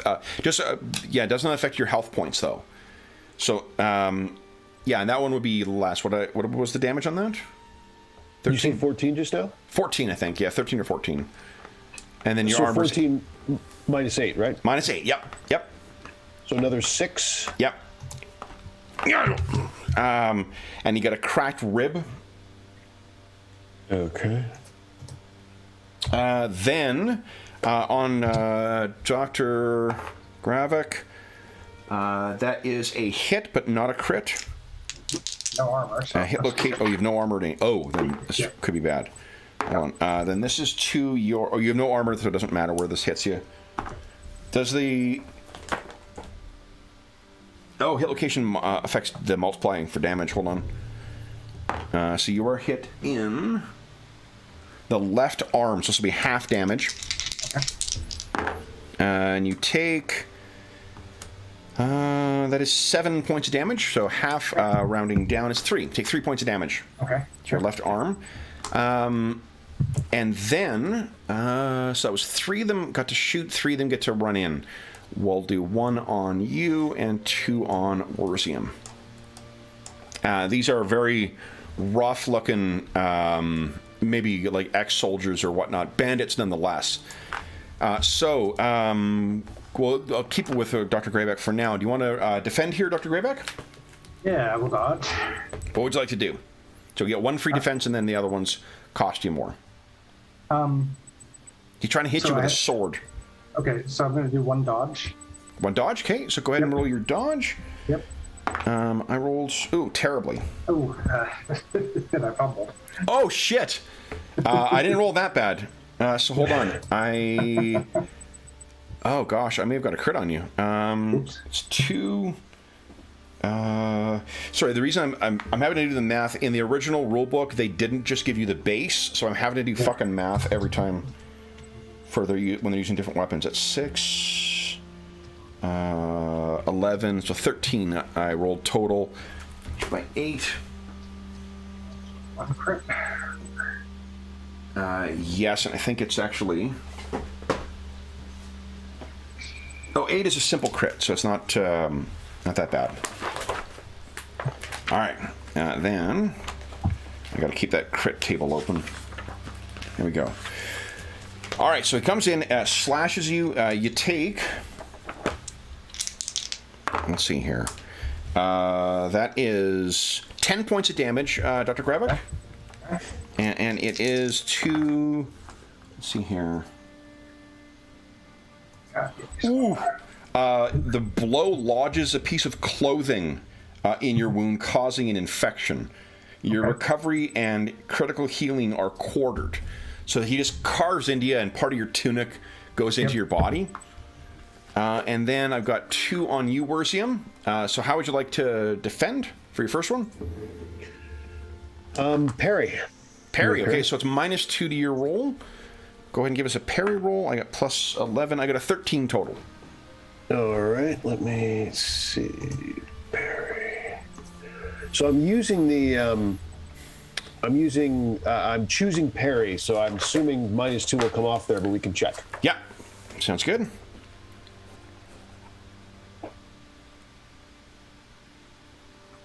It gave me -3 on that.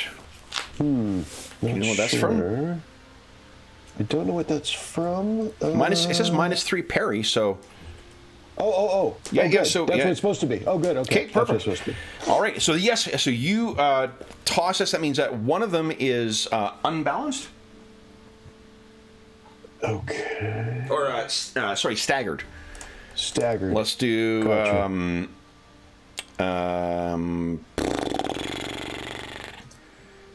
Pig for parried. There you go. So he's been parried. And then the other one, if you want to spend 1 stamina, take a second parry. Yes, I do. Okay. So he swings down at you. That's a 16 I got. Go ahead and make your parry. Okay.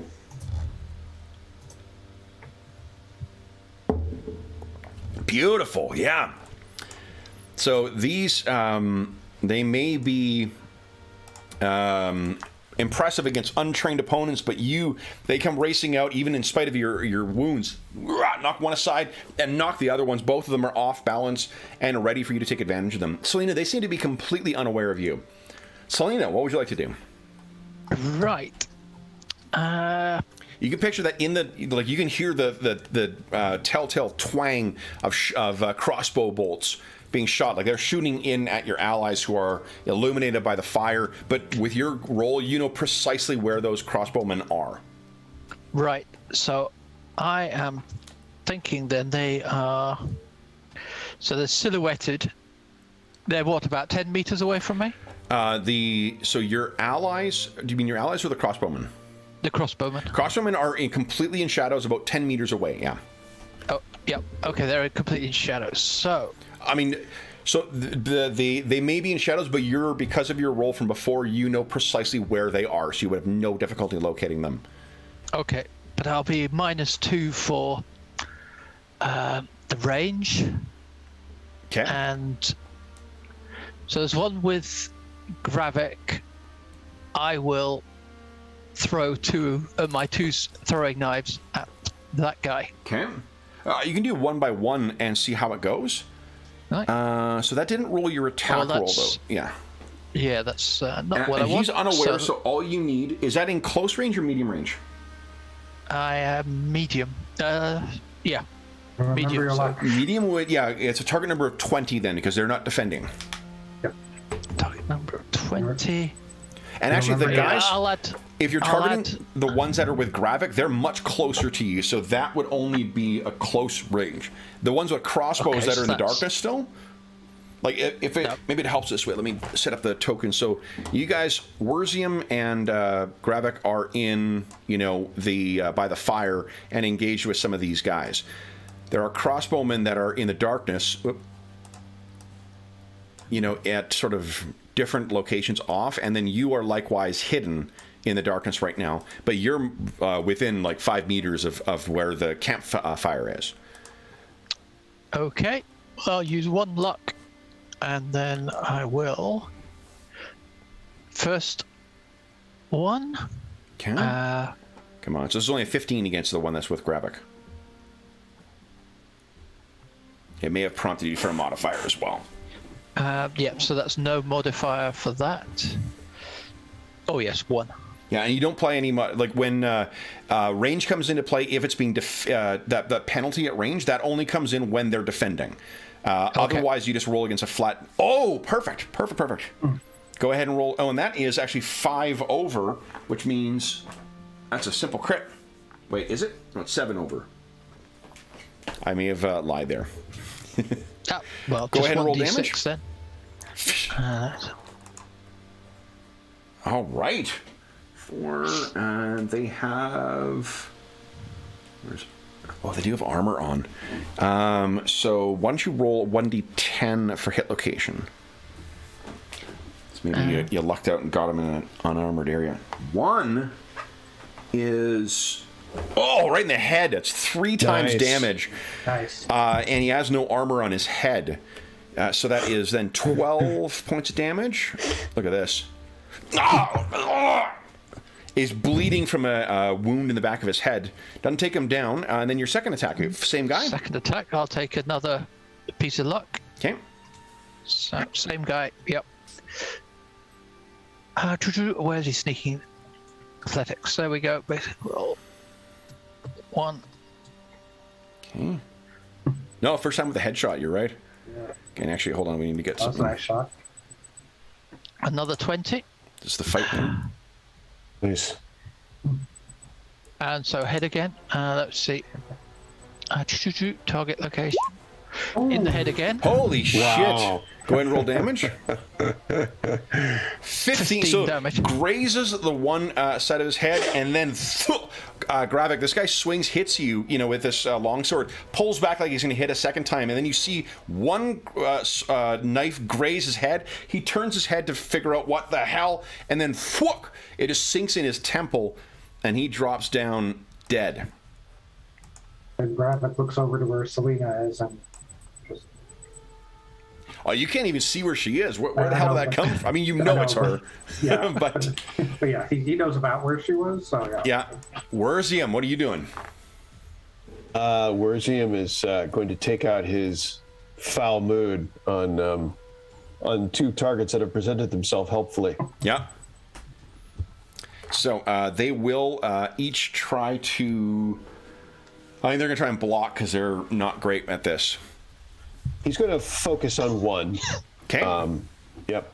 And are you taking 1 action, 2 actions? Excellent question. Yeah, 2 actions. I'm full of them. Yeah. Well, I mean, I always have to remember what I'm doing. Every 2 weeks I got to go. Oh, what am I supposed to do? So yes, I am. Yes. Okay. So that means with your first action, so it'll cost you 3 stamina to take 2 actions. What are you doing with your first one? A fast attack or a strong attack? The joint. Oh, right. wielding. Okay. Yep. Okay, so I need to make 2 parries then. So I will need to blow a stamina on this. Try and dodge. Now, I think, correct me if I'm wrong, I have in my mind that there's something about that if a single target takes 2 attacks, they have to have 2 weapons to parry, and if they don't, they're doing it with their arm. There's something about this. Oh, right. Yeah. Maybe I can't parry twice. I think that's the case. Maybe I have to dodge. Maybe with their arm. Yeah, or dodge one of them. Yeah. So what I'll tell you is that I just rolled a compounding fumble on this, so I'm currently at a -1. Okay. Once I factor in his bonuses, so tries to get the sword in the way, that iron sword that he hit you with, and hold on, no, it's a -3 because he's also staggered. Oh, that's right. Staggered. Good call. Good catch. All right. Let's see what we can do here. So I am going to called shot on the torso. okay. Gosh, should I go for the head? Torso is the armored bit. Most heavily armored on these guys. They've got leather jerkins. That makes sense. But there's such a that you get halved on the arms and legs, so it's that's the reason for the. Let's see here. He's pissed. I think he's going to go for the head. We'll go for the head. Nice. Yeah. Okay. And then the second weapon it's a pretty long questionnaire for 2 weapons. So let's see. Yes. But Do you it's have helpful. any It's dependents to declare? Right. Do you have a right. secondary residence? Right. And I'm not complaining because it's all helpful. It's good, but it is lengthy, especially for 2 weapons. Okay, Here we go. We're good now. Okay, let's see here. how we So did. that first one succeeds by 15, which means a complex critical hit. Go ahead and give us damage from that first one. Okay. And this is against the head, right? It's head, yes. And I know there's -6. buttons for this. So let me. So this is the first attack, right? First attack, and it's going to be ×3. Let's see if it even. Yeah, so what is it? You just, in a casual sweep, this guy puts his defense towards the wrong sword, I guess, leaves you wide open. So you're just like, Pwah! One head removed from shoulders on that first one.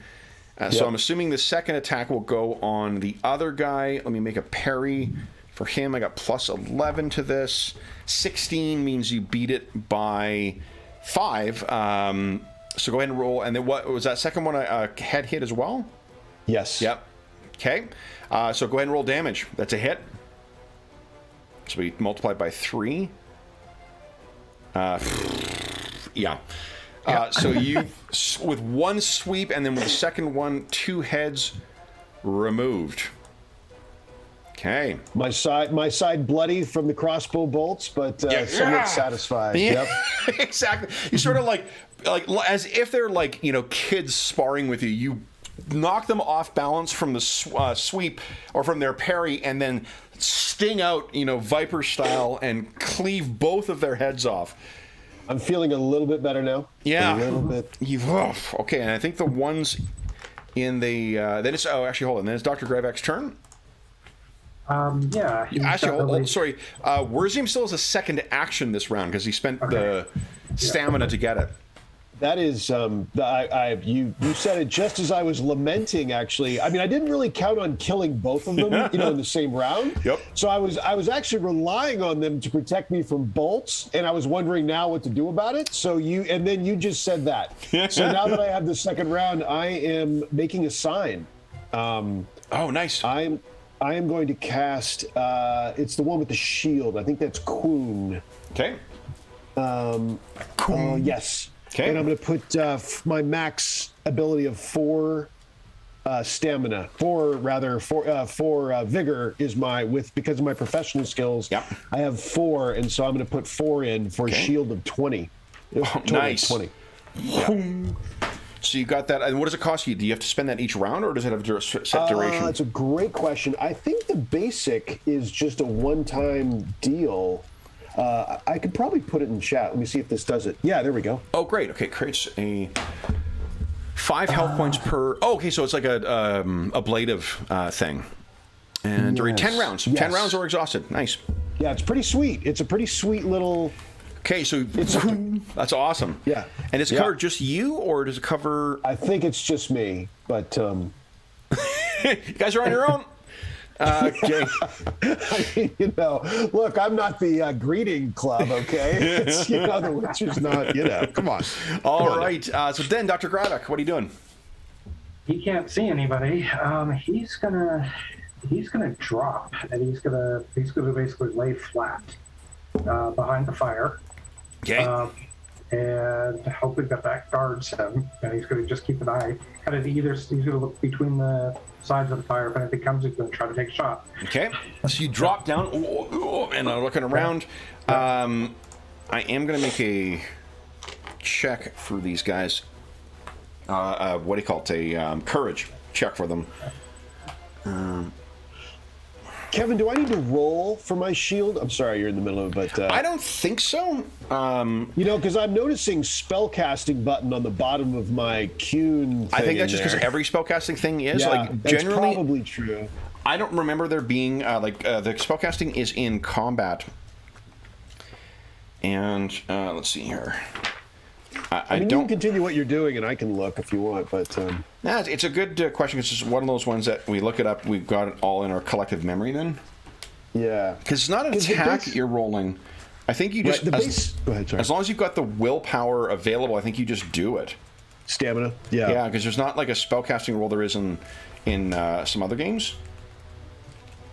Because I've wondered before that the basic signs page on page 114 is a little light on when you roll exactly. Well, Like even it the doesn't- magic is the same way too. Like unless you're doing it against Gotcha. somebody, you just as long as you've got the stamina available, you don't have to make a roll to successfully cast them.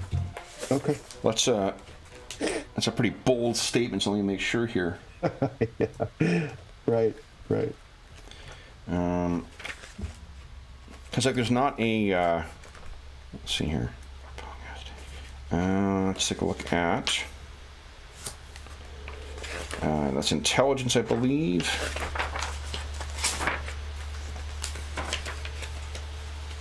Go.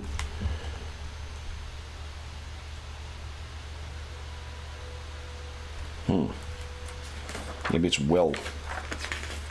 Because I guess that would Yeah, mean spellcasting. though that you only use spellcasting roll if there's resist magic in play. Is that? Yeah, that's the way it seems to be, because there's not anywhere in the spellcasting chapter that says that you have to, when you cast a spell, you roll against a difficulty.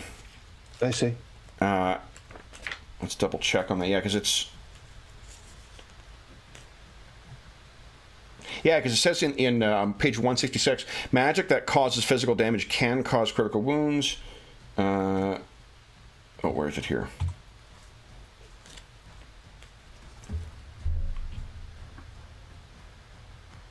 There is. When casting magic, you can overexert yourself to cast bigger spells, invocations, or signs. You can attempt to cast a form of magic that has a larger stamina cost than your vigor by sacrificing health points. For every 1 point of stamina cost beyond your vigor threshold, you must spend 5 hit points. When overexerting yourself to cast a spell, you also roll on the elemental fumble table. I think it's only when it's contested. So, it's assumed. That's pretty cool, because it assumes that you're absent any kind of other circumstance. Like, you're competent enough to be able to cast the spells. You're not going to be subject. That's pretty cool. Yeah, fair enough. Okay, so I rolled for their courage, and they are so you can hear them. Actually, they'll be spending stamina to reload and then try and take another shot from the darkness. Gravik, you're going to benefit from cover, though. So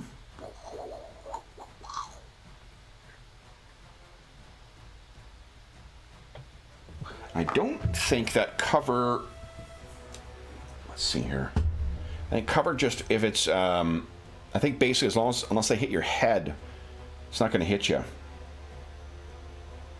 So I think it's like Death Watch, where you just roll hit location and then compare it to what's covered, as opposed to just having a modifier to hit. So I don't see a modifier to hit on there. So one of them fires at you, and it goes wild. Gravik sinks into one of the headless corpses that Werzium has delivered, and then schwack against Werzium. That is just barely a hit. Let's roll hit location. It's to your torso, Werzium.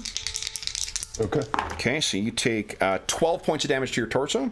And I can't dodge, right? Because they're in the shadows. You can't see where it's coming from. So. Okay. And then the final one is also a hit on you, Werzium. How much damage is that last one? Sorry. 12 points of damage. So it'll be 4 that gets through. 4. Yep. And then this one hits your right leg. Do you have any armor in your right leg? I do not. Okay. So this will be half damage. That is a total of. What's that? 7, 8, 9. Divide 2. So 4 points of damage to your right leg. But again, not a critical hit. All right. All right. Then it is Selena's turn. What are you doing, Selena? I'll get 2 more knives out, And can I use stamina to then make an attack? Or that doesn't work? Yeah, I think so. Let's see here. Let's say you can. I think that you can. That drawing a weapon doesn't in this game doesn't take an action, but we'll figure it out. Loading does take an action, but you can get those out. And then what are you doing? I will do a strong strike on the one nearest Gravik. Okay. Watch it. All these. There's only the ones left in the shadows now. Oh, okay. So, how far away would they be then? They would be... That'd be -2 medium? Yeah, so medium range. Well, not -2, it's medium. Remember, they're not aware of you still, so the target number is a 20. Target number of 20. Yeah. You use the flat target number if they're not defending. If they are defending, then you apply the penalty. Right. I'll throw them both. So let's Okay. give it a go. One. So we 20, you're rolling. Target number 20. Come on. Oh, no. It's a fumble as well, too, so I think you've given away your location. Oops. Go ahead for your second. Oh, it's athletics you rolled, not your attack. Well, athletics apparently is what you use for the for throwing Overthrown. knives. Oh, okay, interesting. Go ahead and for your second one. Come on. If you'd spent that one luck. All right. So they throw, but they're not there. All right. You could move as well, I suppose. Okay, I will just move behind a tree. I think you know that you've been spotted because you can hear this, "You little bitch," from somewhere in the dark. Where's Ian? What are you doing? Charging. I'm going to. I'm gonna. Do my best to figure out where. Whether I'm not sure if I know where they are. Give us an awareness check. Okay. All right.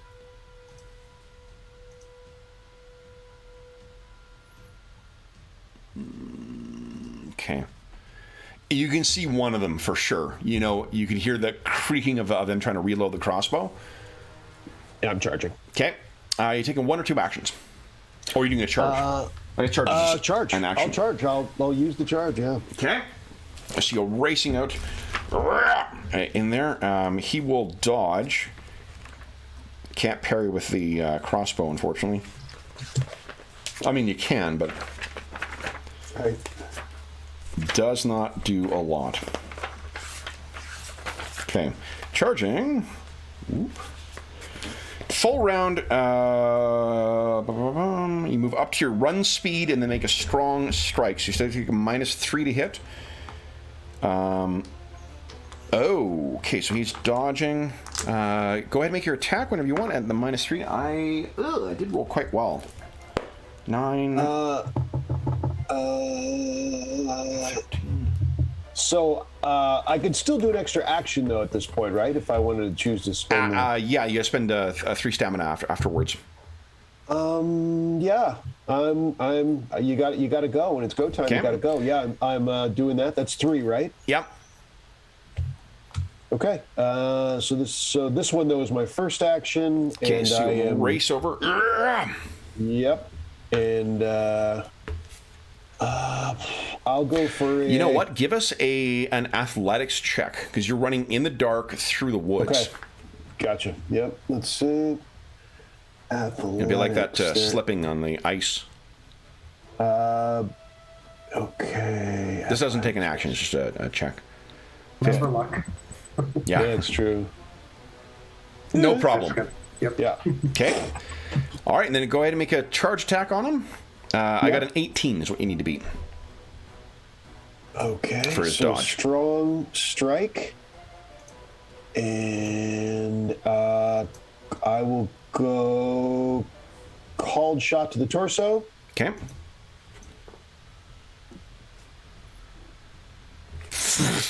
That misses. Okay. Okay, so you race in and sweep at him, and he dodges out of the way. Then you're spending 3 stamina to take another action. Okay. And it wasn't blocked, was it? It was just a Was not miss. blocked. No, he dodged. Okay. Got it. Yeah, I am going to make a joint attack on this guy. That I'll dual wield on this guy. Okay, so he's going to have to try and block with this crossbow with one and I guess dodge the other one. So he's spending 2 stamina. Let's that's not good for you. First one's going to be a 9 for the dodge, and the second one is a 15. So 9 and a 15 you need to beat. All right. So called shots on torsos both. Okay. And I'm filling out the questionnaire here. Three. There we go. I have no residences outside the continental United States. Right. Okay, so then the first 9 is a hit by 5. So if you hit with the first one in the torso and hit with the second one, neither are crits, but both are solid hits. Roll for damage for the first one. Okay. Oh, solid hit. Look at this. And then that second one. Oh, hold on. The armor piercing. That doesn't affect the stopping power. Okay, so that second one, wowzers. The bleed effect's awesome. You do not need to roll it. So you hack him back with the thing. He tries to get out of the way a second time from that steel sword. You clip him in the side with it, and then that cavalry sword of yours just cuts right through his leather armor, and wow, down he goes. Tried to get that crossbow up to block, but it was nothing. That's enough from you. And slide him down to the ground. Yeah, Gravik, what are you doing? It does appear that a cavalry sword does more damage than the thrown knife. I could be wrong on that, but it does seem so. Gravik, what would you like to do? He stayed right where he is. He has no idea where anybody is. He's feeling okay. Nice. All right, then it is their turn. I want to make another courage check for them. Nope, they're still fucking fighting. So they're desperately reloading. The one is going to have to make an awareness check to try and see where you are. He can't see where you are, so he's just looking around wide-eyed. And the other one is going to fire at Dr. Gravik.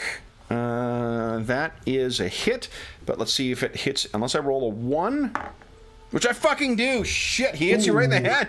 Oh, no. Oh, no. Oh, headshots are bad. 3 times damage. Let's come on, roll bad. I rolled bad. Okay. So it's 6. It's 18 points of damage. That still puts him out. He's got 12 left. That is... let's see here. What grazes on your head when you are out of hit points. Let's see what happens. Oh, wait. Those are those death checks or whatever. Yeah. Your hit points goes below your hit points. Okay, let's see here. You guys might not have to worry about that demon. Yeah. Bright side. Nice. I guess maybe I should have done an awareness check to see if I could see these guys, but oh well. Yeah, actually, because then you could have been actively defending. I didn't think about that. So you enter a death state and you begin dying. So death saves. 6. Let's see here. Where's it here? Here we go. If you've been knocked below 0, you're in death state. You must make a death save at the same value as your unmodified stun save. And remember, you have access to luck. Yep. All right. So let's see here. Where's my... Now, hold on. Is there a way of spending luck to not die? I don't... Oh yeah, there was some about that. You know what though? I think it was a screw job. I think they said when you add luck to those rolls, it makes the target number higher. Hold up. That was it was a sidebar, I believe. Okay. Now that you mentioned that, I'll look for it too. Let's see here. Okay, let's take a look at luck. So I think I was in the attribute description. Okay, here we go. Before you make any roll or death save, you can add it every point you add adds +1. If you choose to use luck on death save, you raise the target threshold by an amount equal to the number of luck spent. What? There you go. Yeah, they don't pull any punches on that one. So like, why not just say you can't spend it on it? Yeah. Yeah. All right. Is that a spell? Another typo? Oh wait, this is in second printing for mine. because as you say, it makes no sense to do that. You know, you may as well just say you can't use can't that. spend, Because yeah, if you just make it worse. Right. I think we've got our first house rule. Because like, why bother? Yeah, that makes no sense for. Okay. Yeah, unless maybe there's something in the new errata about that. But I'm not going to look it up just now. I'll write that down and make sure to look it up next time. Death saves. Okay. So, what is your death save target number? I'm not sure where to find it. I've got quick roll. I think it's on your character sheet. Let's see here. Stun is 1. Oh, it's on the first page. It's equal to the stun. Okay. Yeah. So stun and death save under quick roll buttons. Although your stun is listed at 1 now. That doesn't. I don't think that's right. What is your? Because your death save is dictated by your body plus will divided by 2. So when it's at full, Body that's 4 plus 7 is 11 divided by 2 is 6. Yep. So your death save is a 6. And I have to roll under that? You need to roll that number or less, yeah. Yeah, we're using entire luck because that takes up to 11. Okay. You can fumble, though. Okay. Okay, so that brings it to 11. So go ahead and... Or you can crit, I guess. So go ahead and give us a... Whew. Yep, no problem. Oh, and it's calculating it right there. There we go. That's cool. Yeah. But, of course, there's... Yeah, it should be an 11, so... Yeah, okay, so you're good. Okay. Yep. Then... I have to do this at the start of every round? Yep, and you get a -1 to it at each round. Anyone can stabilize them by making a first aid roll dictated by how far below 0 they are. Where is it? Stable bonus. I get out of this. I might need to teach somebody how to do first aid. Yeah. Next time, it's a freaking armor, man. But I got hit in the head twice. Oh, it's a DC equal to how far? So right now the DC is only 6 to stabilize you. Okay. So that's how, because it's the absolute value of whatever your negative, hit points are. Yep. Okay. So I think that's all the bad guys. So that's a lot of looking up rules. There's a lot of rules in the game. In fairness, there's a lot of stuff going on in this game. Yeah. So then, Selena, you're up next. What are you doing? Dr. Gravek's head is down on like the one of the fallen bodies, and there's what seemed to be an awful lot of blood coming out of his head. Yeah, I'm not going to be of any use with first aid. She runs up, whispers in his ear, "It's a mercy," and cuts his throat. So I'll draw my last throwing knife and my stiletto. Okay. And again, I will make... Well, this guy can actively dodge me right now. He can, yeah. So it'll be -2 to your roll here. And my dodge was a 15 total. So it's actually easier to hit him right now. Okay, so I'm going to throw once, well, it's a powerful attack. Okay. Which apparently you can do with the thrown knife, as far as I can see. Still line it up and throw it. So it's I think it's like a total -5 to hit then. Between range and the strong. You don't need to, the only modifier you need to put in is the random modifier is -2 for range. But go ahead and make your attack roll. Okay, sorry, let's... And you can spend luck if you want as well. If you have any left. Yep, I will spend 3 luck. Why not? Okay. Nice. So it'll be +1 net to the random modifiers. And don't put the plus sign, just put the 1. Roll20 still really dislikes when you put a plus sign in. Oh, yeah? Yeah. It always screws up the roll for whatever game we're playing. Mm-hmm. Sorry, throwing now. Entering RRSP donations. Also. But it's good, though. It is good. It just takes a little... Yeah. Look at that, nice. though. Holy smokes. Nice. Wowzers. All right, so that is a solid 7 plus 10. Hold on. So then I need I don't think that worked out right. Hold on, because that you get 10, which is I think your stat, plus 5, which is your skill. There's another plus 5 that's been added in. Oh. Okay, so it should be 5 less. Fast strike.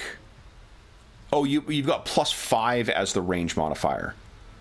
Oh, right. Okay. Yeah, so it should be 5 less. off That's that. still an amazing roll. Like, hold on. Even if we take that away, that's definitely more than 15. I just don't think it's more. That's Because 23 it then. should be a 20, I think, is the total. Because the range modifier should be a net. And it's also listing as fast strike, not strong. Okay, I need to practice these buttons. Later. That's okay. Even with all that shit taken out, that's still a hit. So go ahead and roll. Hit location is torso. Go ahead and roll damage. And it's, well, hold on, strong strike, so I think it's double damage. Well, yeah, so it's 2d6. Oh, no, I should just roll damage and... No, a mighty 4. It only do 2? Yeah. Right, so I dropped a That dice. probably doesn't do anything through his armor. No, so it hits his armor. You've got his attention, but you were gonna. Oh, you only were attacking with a 1. So you put everything into this throw. It hits him right in the torso, and he kind of looks up. He's getting his crossbow ready for you. Where's him? Charging. Well, first you got to spot one of them. Yep, fair enough. Okay. Give us an awareness check. Okay. And I think there's a 50-50 chance of the one that is, if you spot them, you can't see them. Because the darkness... Witchers don't have anything to offset dark vision or give dark vision, do they? Actually, let's see here. No, yeah, no penalties from dim light, so... From dim light, okay. They're within 10 meters. They may give enough. I think that's enough to give you the +1 you need to be able to spot one. Give us a 1d6 roll. 1 to 3, it's the one nearest to you. 4 to 6, it's the one nearest Selena that you see. It's the one nearest you, so the one that's going to shoot Selena is not there. So you can see one. Go ahead and give us a charge. Okay. And I'm going to dodge, fucking fumble again. All right, so you need an 8 to hit me. Okay, so it's a strong strike, charge with strong strike here. Oh, and give us an athletics check as well, because you're running through the darkness. In the woods. Yeah. Athletic. Oh, that's there right. it 20. is. Nice scroll.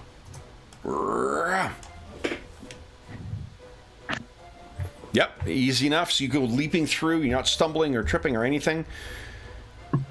I'm going to take the second action. So it's a 3 stamina, right? Well, you got to roll your attack for charge first. Oh, okay. I thought I had to decide on a second action at the very beginning. That's why I was. I don't think so. No, I think it's okay. Unless let's see what it says. I think I made you do that one time, but I forgot. Like it doesn't. There's no modifiers or anything. Okay. At any point during your turn. Oh, nice. Okay. Yep. All right. So strong strike coming up. Okay.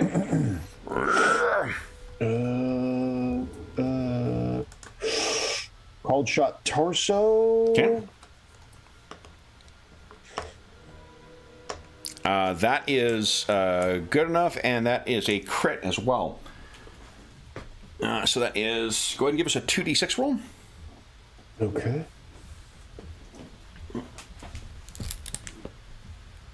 8. So it's +3 damage. Go ahead and roll damage and add +3 to it as well. Because it's a crit. It doesn't give me the option for a modifier there, so just it's 23. So 23 damage. Oof. And torso. To torso, so that is 18 you got damage. Some armor, right? Oof, yeah. So you hammer him. Oh! And then you want to take a second action? Oh, let's roll a crit. Hold on, your crit was an 8. Let's see what that does to him. An 8 is for an object. It's going to affect his healing, so no immediate effect. Okay. What do you want to do? Second action. Okay. So 3 stamina. Yep. I just did that, Okay. and I'm dual wielding on him. Yep. Yeah. I'm gonna call shot on his torso on both. Go ahead. He's going to try and dodge. Okay, so that's a 15 for the first one. Are you doing a multiple attacks or one attack? The dual wielding. So 15 and 18. He actually gets out of your way. Aha! Whoa. Surprises me. Yep, Yeah. survival. All right, then, Dr. Krevik. Another death save, please. And we said that it's 11, right? What I'm aiming for. Well, no, because you spent your luck on that one roll. Like it doesn't continue to Right. bank forward. Right, but we're saying that the okay, but my stun Yeah. is 1. Okay, right. So it's 6. So this one goes up by actually goes down. It's -1 on this one, so it's a 5 or less on the death save. 5 or less. Come on. And And you can't spend luck on this one as well if you've got any left. But I have no luck. Okay, so that's it. Come on. All right. No. Oh no! Oh, Boom. Oh my God! Kept putting all that work in the back, you know. It's like, oh, that's my way of getting back at you, man. Holy shit! Robert, you need to be more careful with your characters. Yeah, I don't know what else I could have done other than use awareness, but No, yeah, or you could have. armor. Oh fuck! But I didn't have money at the beginning to get armor because I had the debt. God damn it! So, Gravik is slumps forward. And, then it is. Say, Kevin, I think. How many rounds have we done? Because I should be taking damage every round, right, from my critical Oh injury. yes, you are from the bleed. I'm just remembering that. I It's mean, we're 2 at points- least one more. 2 and points maybe every we've done round. two- It's two been rounds. 1, 2. It's been at least 2 rounds. Because I think you Right, took out okay. those 2 in the first round, 2 in the second round. Three total. 3. So you should have 6 damage in total. You've bled out. Okay. And you taken the same round that you suffered the critical? At the start of your turn, yeah. Okay. Yeah. But I mean, like, let's say that first round I suffered the critical. Does At the that start count of for the your 2? turn, Gotcha. yeah. So 6. All right. Okay. All right. Then it is their turn. So this one, oh boy, drops his drops his crossbow, draws his sword, and is going to try and get you. So I take it you're going to defend. Warzium, right? Yep. Yes. How are you? Parrying. Parrying, okay. So I rolled a 19 total. So go ahead and give us a parry. Come on. Nice. Oh, there we go. Easily. So he is staggered. And then the one has reloaded. And Selena, you can see this. You want to defend against this? yeah. Okay. I'll do my So go ahead. Selena. My attack roll is a 13 with the range. So all you need to do is beat dodge against a 13.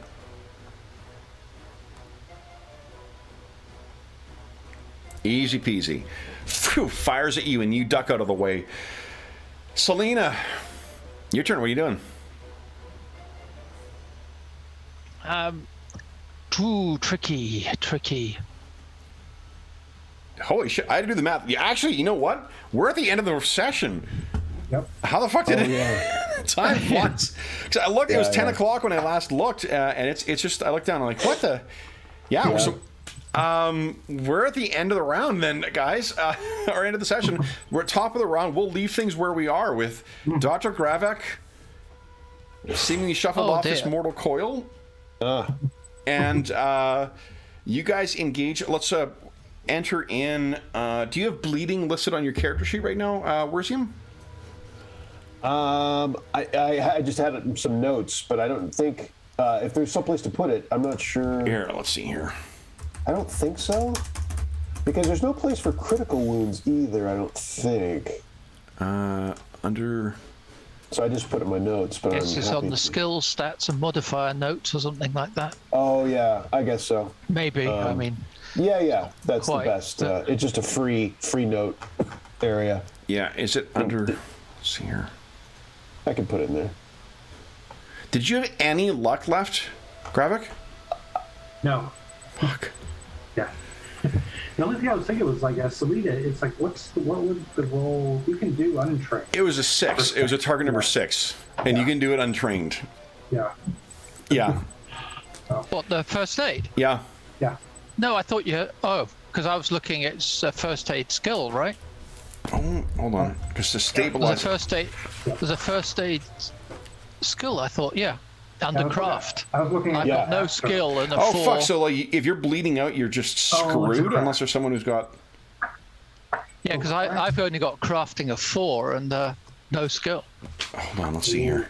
And you know, with Gravik's wound, I don't think I could do it except on a 10. Let's take a look here. Hold on. maybe.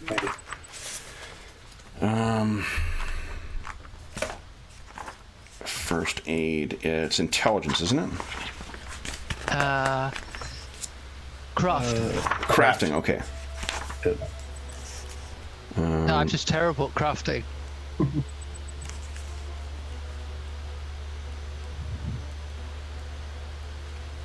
I need to commiserate with Jeffrey, by the way. So apparently you get the only thing that can hurt me was a hit to the head. I'm like, wait. Oh my god! And like seriously, there was headshots are. God dang. Yeah. Okay. Let me just check here. Because then it was a roll at -6 as well, so I'd be rolling at -2 total. You know. I see. Okay. Hold on. So the highest I could score was 8.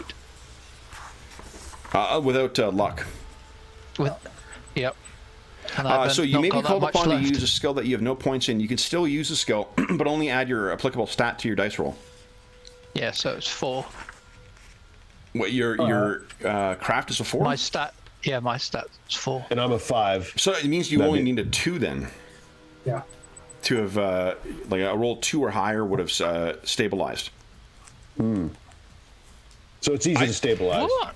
Yeah, because you can use it. It doesn't require you to be trained in it. But I thought I had a difficulty roll of like, you know, whatever the usual 15. So I think we revisit this at the start of next session because it sounds like Selena made the thought that Dr. Gravik was off because she would not have been able to do that. Yes. It now is apparent. Otherwise, I'd have gone running in because otherwise I just thought I had no chance. We're going to give because we're all learning the rules, we're going to give Dr. Gravik one extra round of rolls here. So, Robert, you don't need to worry about rolling up a new character yet. If Selena continues to ignore him, it's a mercy.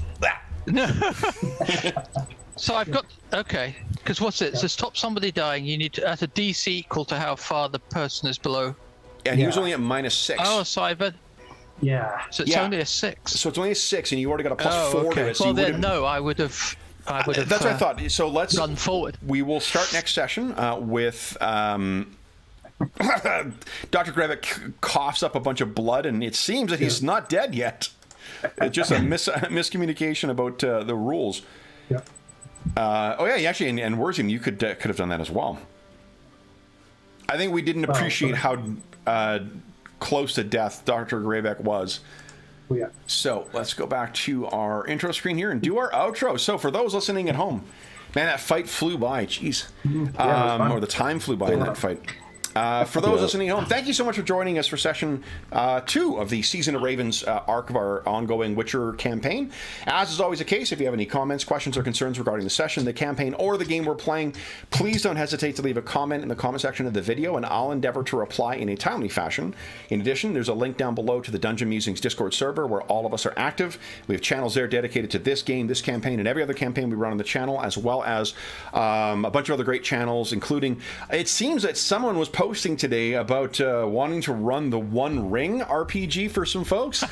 So if you are interested in giving the starter set a try, I think that one of our stalwart players here will be escorting some more hobbitses off on their quest, and I did hear the first excursion in the Shire went quite well. Yeah, it was good. One hobbit did a major slaying.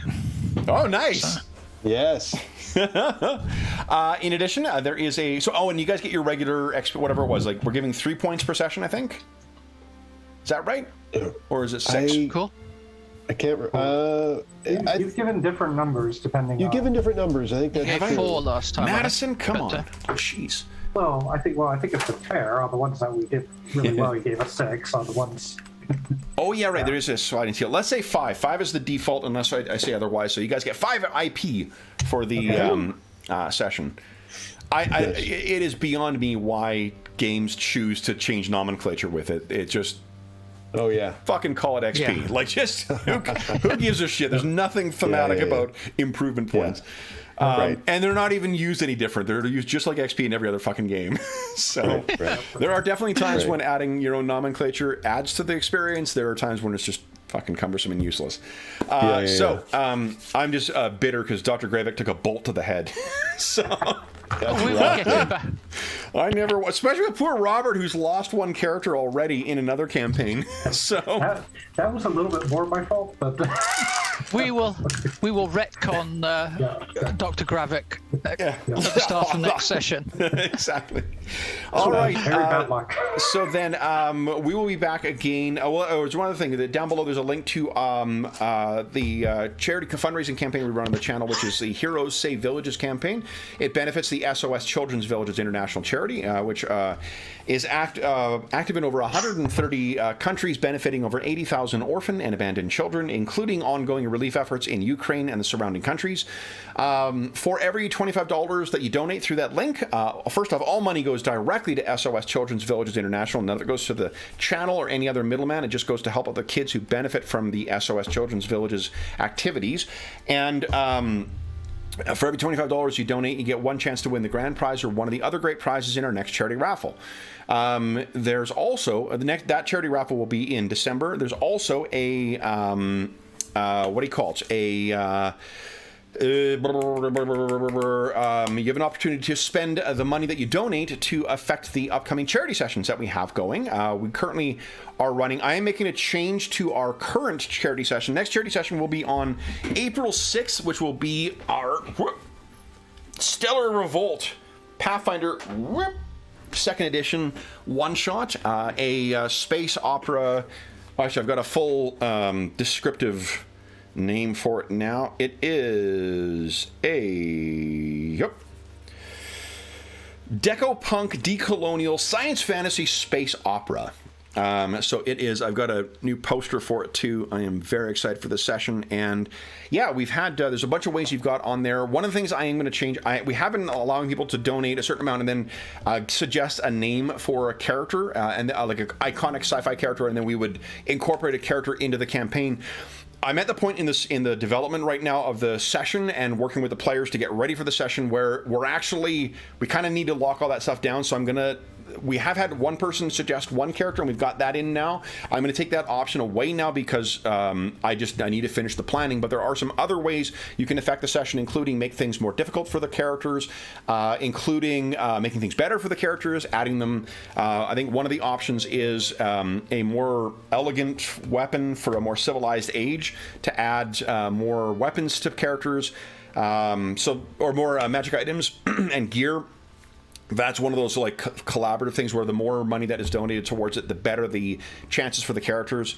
So lots of great options over there if you have spent the money. And in addition to that, you also will have a chance to win something in our next charity raffle. The last thing I will say is a huge thank you to our stalwart... August 6th, not April. A huge thank you to our stalwart players. So Sean, Robert, and James, thank you so much for joining me once again this morning. I enjoy the combat in this game so much that the time just fucking flies. Like, no joke. I looked, it was 10 o'clock. I looked back and it was 11:03. I'm like, Jesus. The combat's fun, yeah. I have to say it's good. It's good stuff. It's involving, right? Like you're definitely you're making decisions, so it's really I like it a lot. Guys, I feel this is slightly insensitive to Gravik's situation. You're right. The death mechanics are also very Yeah. Think of all the things you can patch up. Physician, heal thyself. Yes. All right. I think we may also need to. I mean, you know, we like definitely playing with characters having to run the risk of death. I think we need to revisit a potential use of luck to not die. As well, because we do play with that. We've got plenty of other games where characters have died, and we still play with a narrative metacurrency that allows you to avoid that. The choice is whether you've spent it on something else. So I think let me think about that between now and next session, and we'll revisit that. I think something along the lines of like a permanent reduction of your luck stat by 1. That might be a suitable like permanent penalty, but also like spending a cost. So just to flat out not die, reduce your luck score by 1. That makes sense. Okay. Great. Head armor. Yeah, no doubt. He's teetering around like a Funko Pop with a giant helmet on, but nothing else. Yeah. Well, that's going to be Selena as well. Absolutely no armor at all, except one of these great big pot helms, which is... Yeah. Awesome. All right. That's where Wizard's main armor is the head. Well, the ×3 damage, I guess, no joke. Yeah. That's no joke. Yeah. All right, so for those listening at home, once again, thank you so much for joining us for this session. We'll be back again in 2 weeks' time, likely with a larger cast to try and keep our heroes alive here. Until then, we hope that you've enjoyed the couple of hours we spent. We hope you've enjoyed a few hours. Take your mind off of the troubles of our world and think about the troubles that our heroes have been encountering on their trek to the Duchy of Rava. I'm so distracted and distraught over the seeming death of Dr. Gravek that I'm just unable to do the usual outro. And until we see you again, stay safe, stay healthy, wear a helmet, and happy gaming.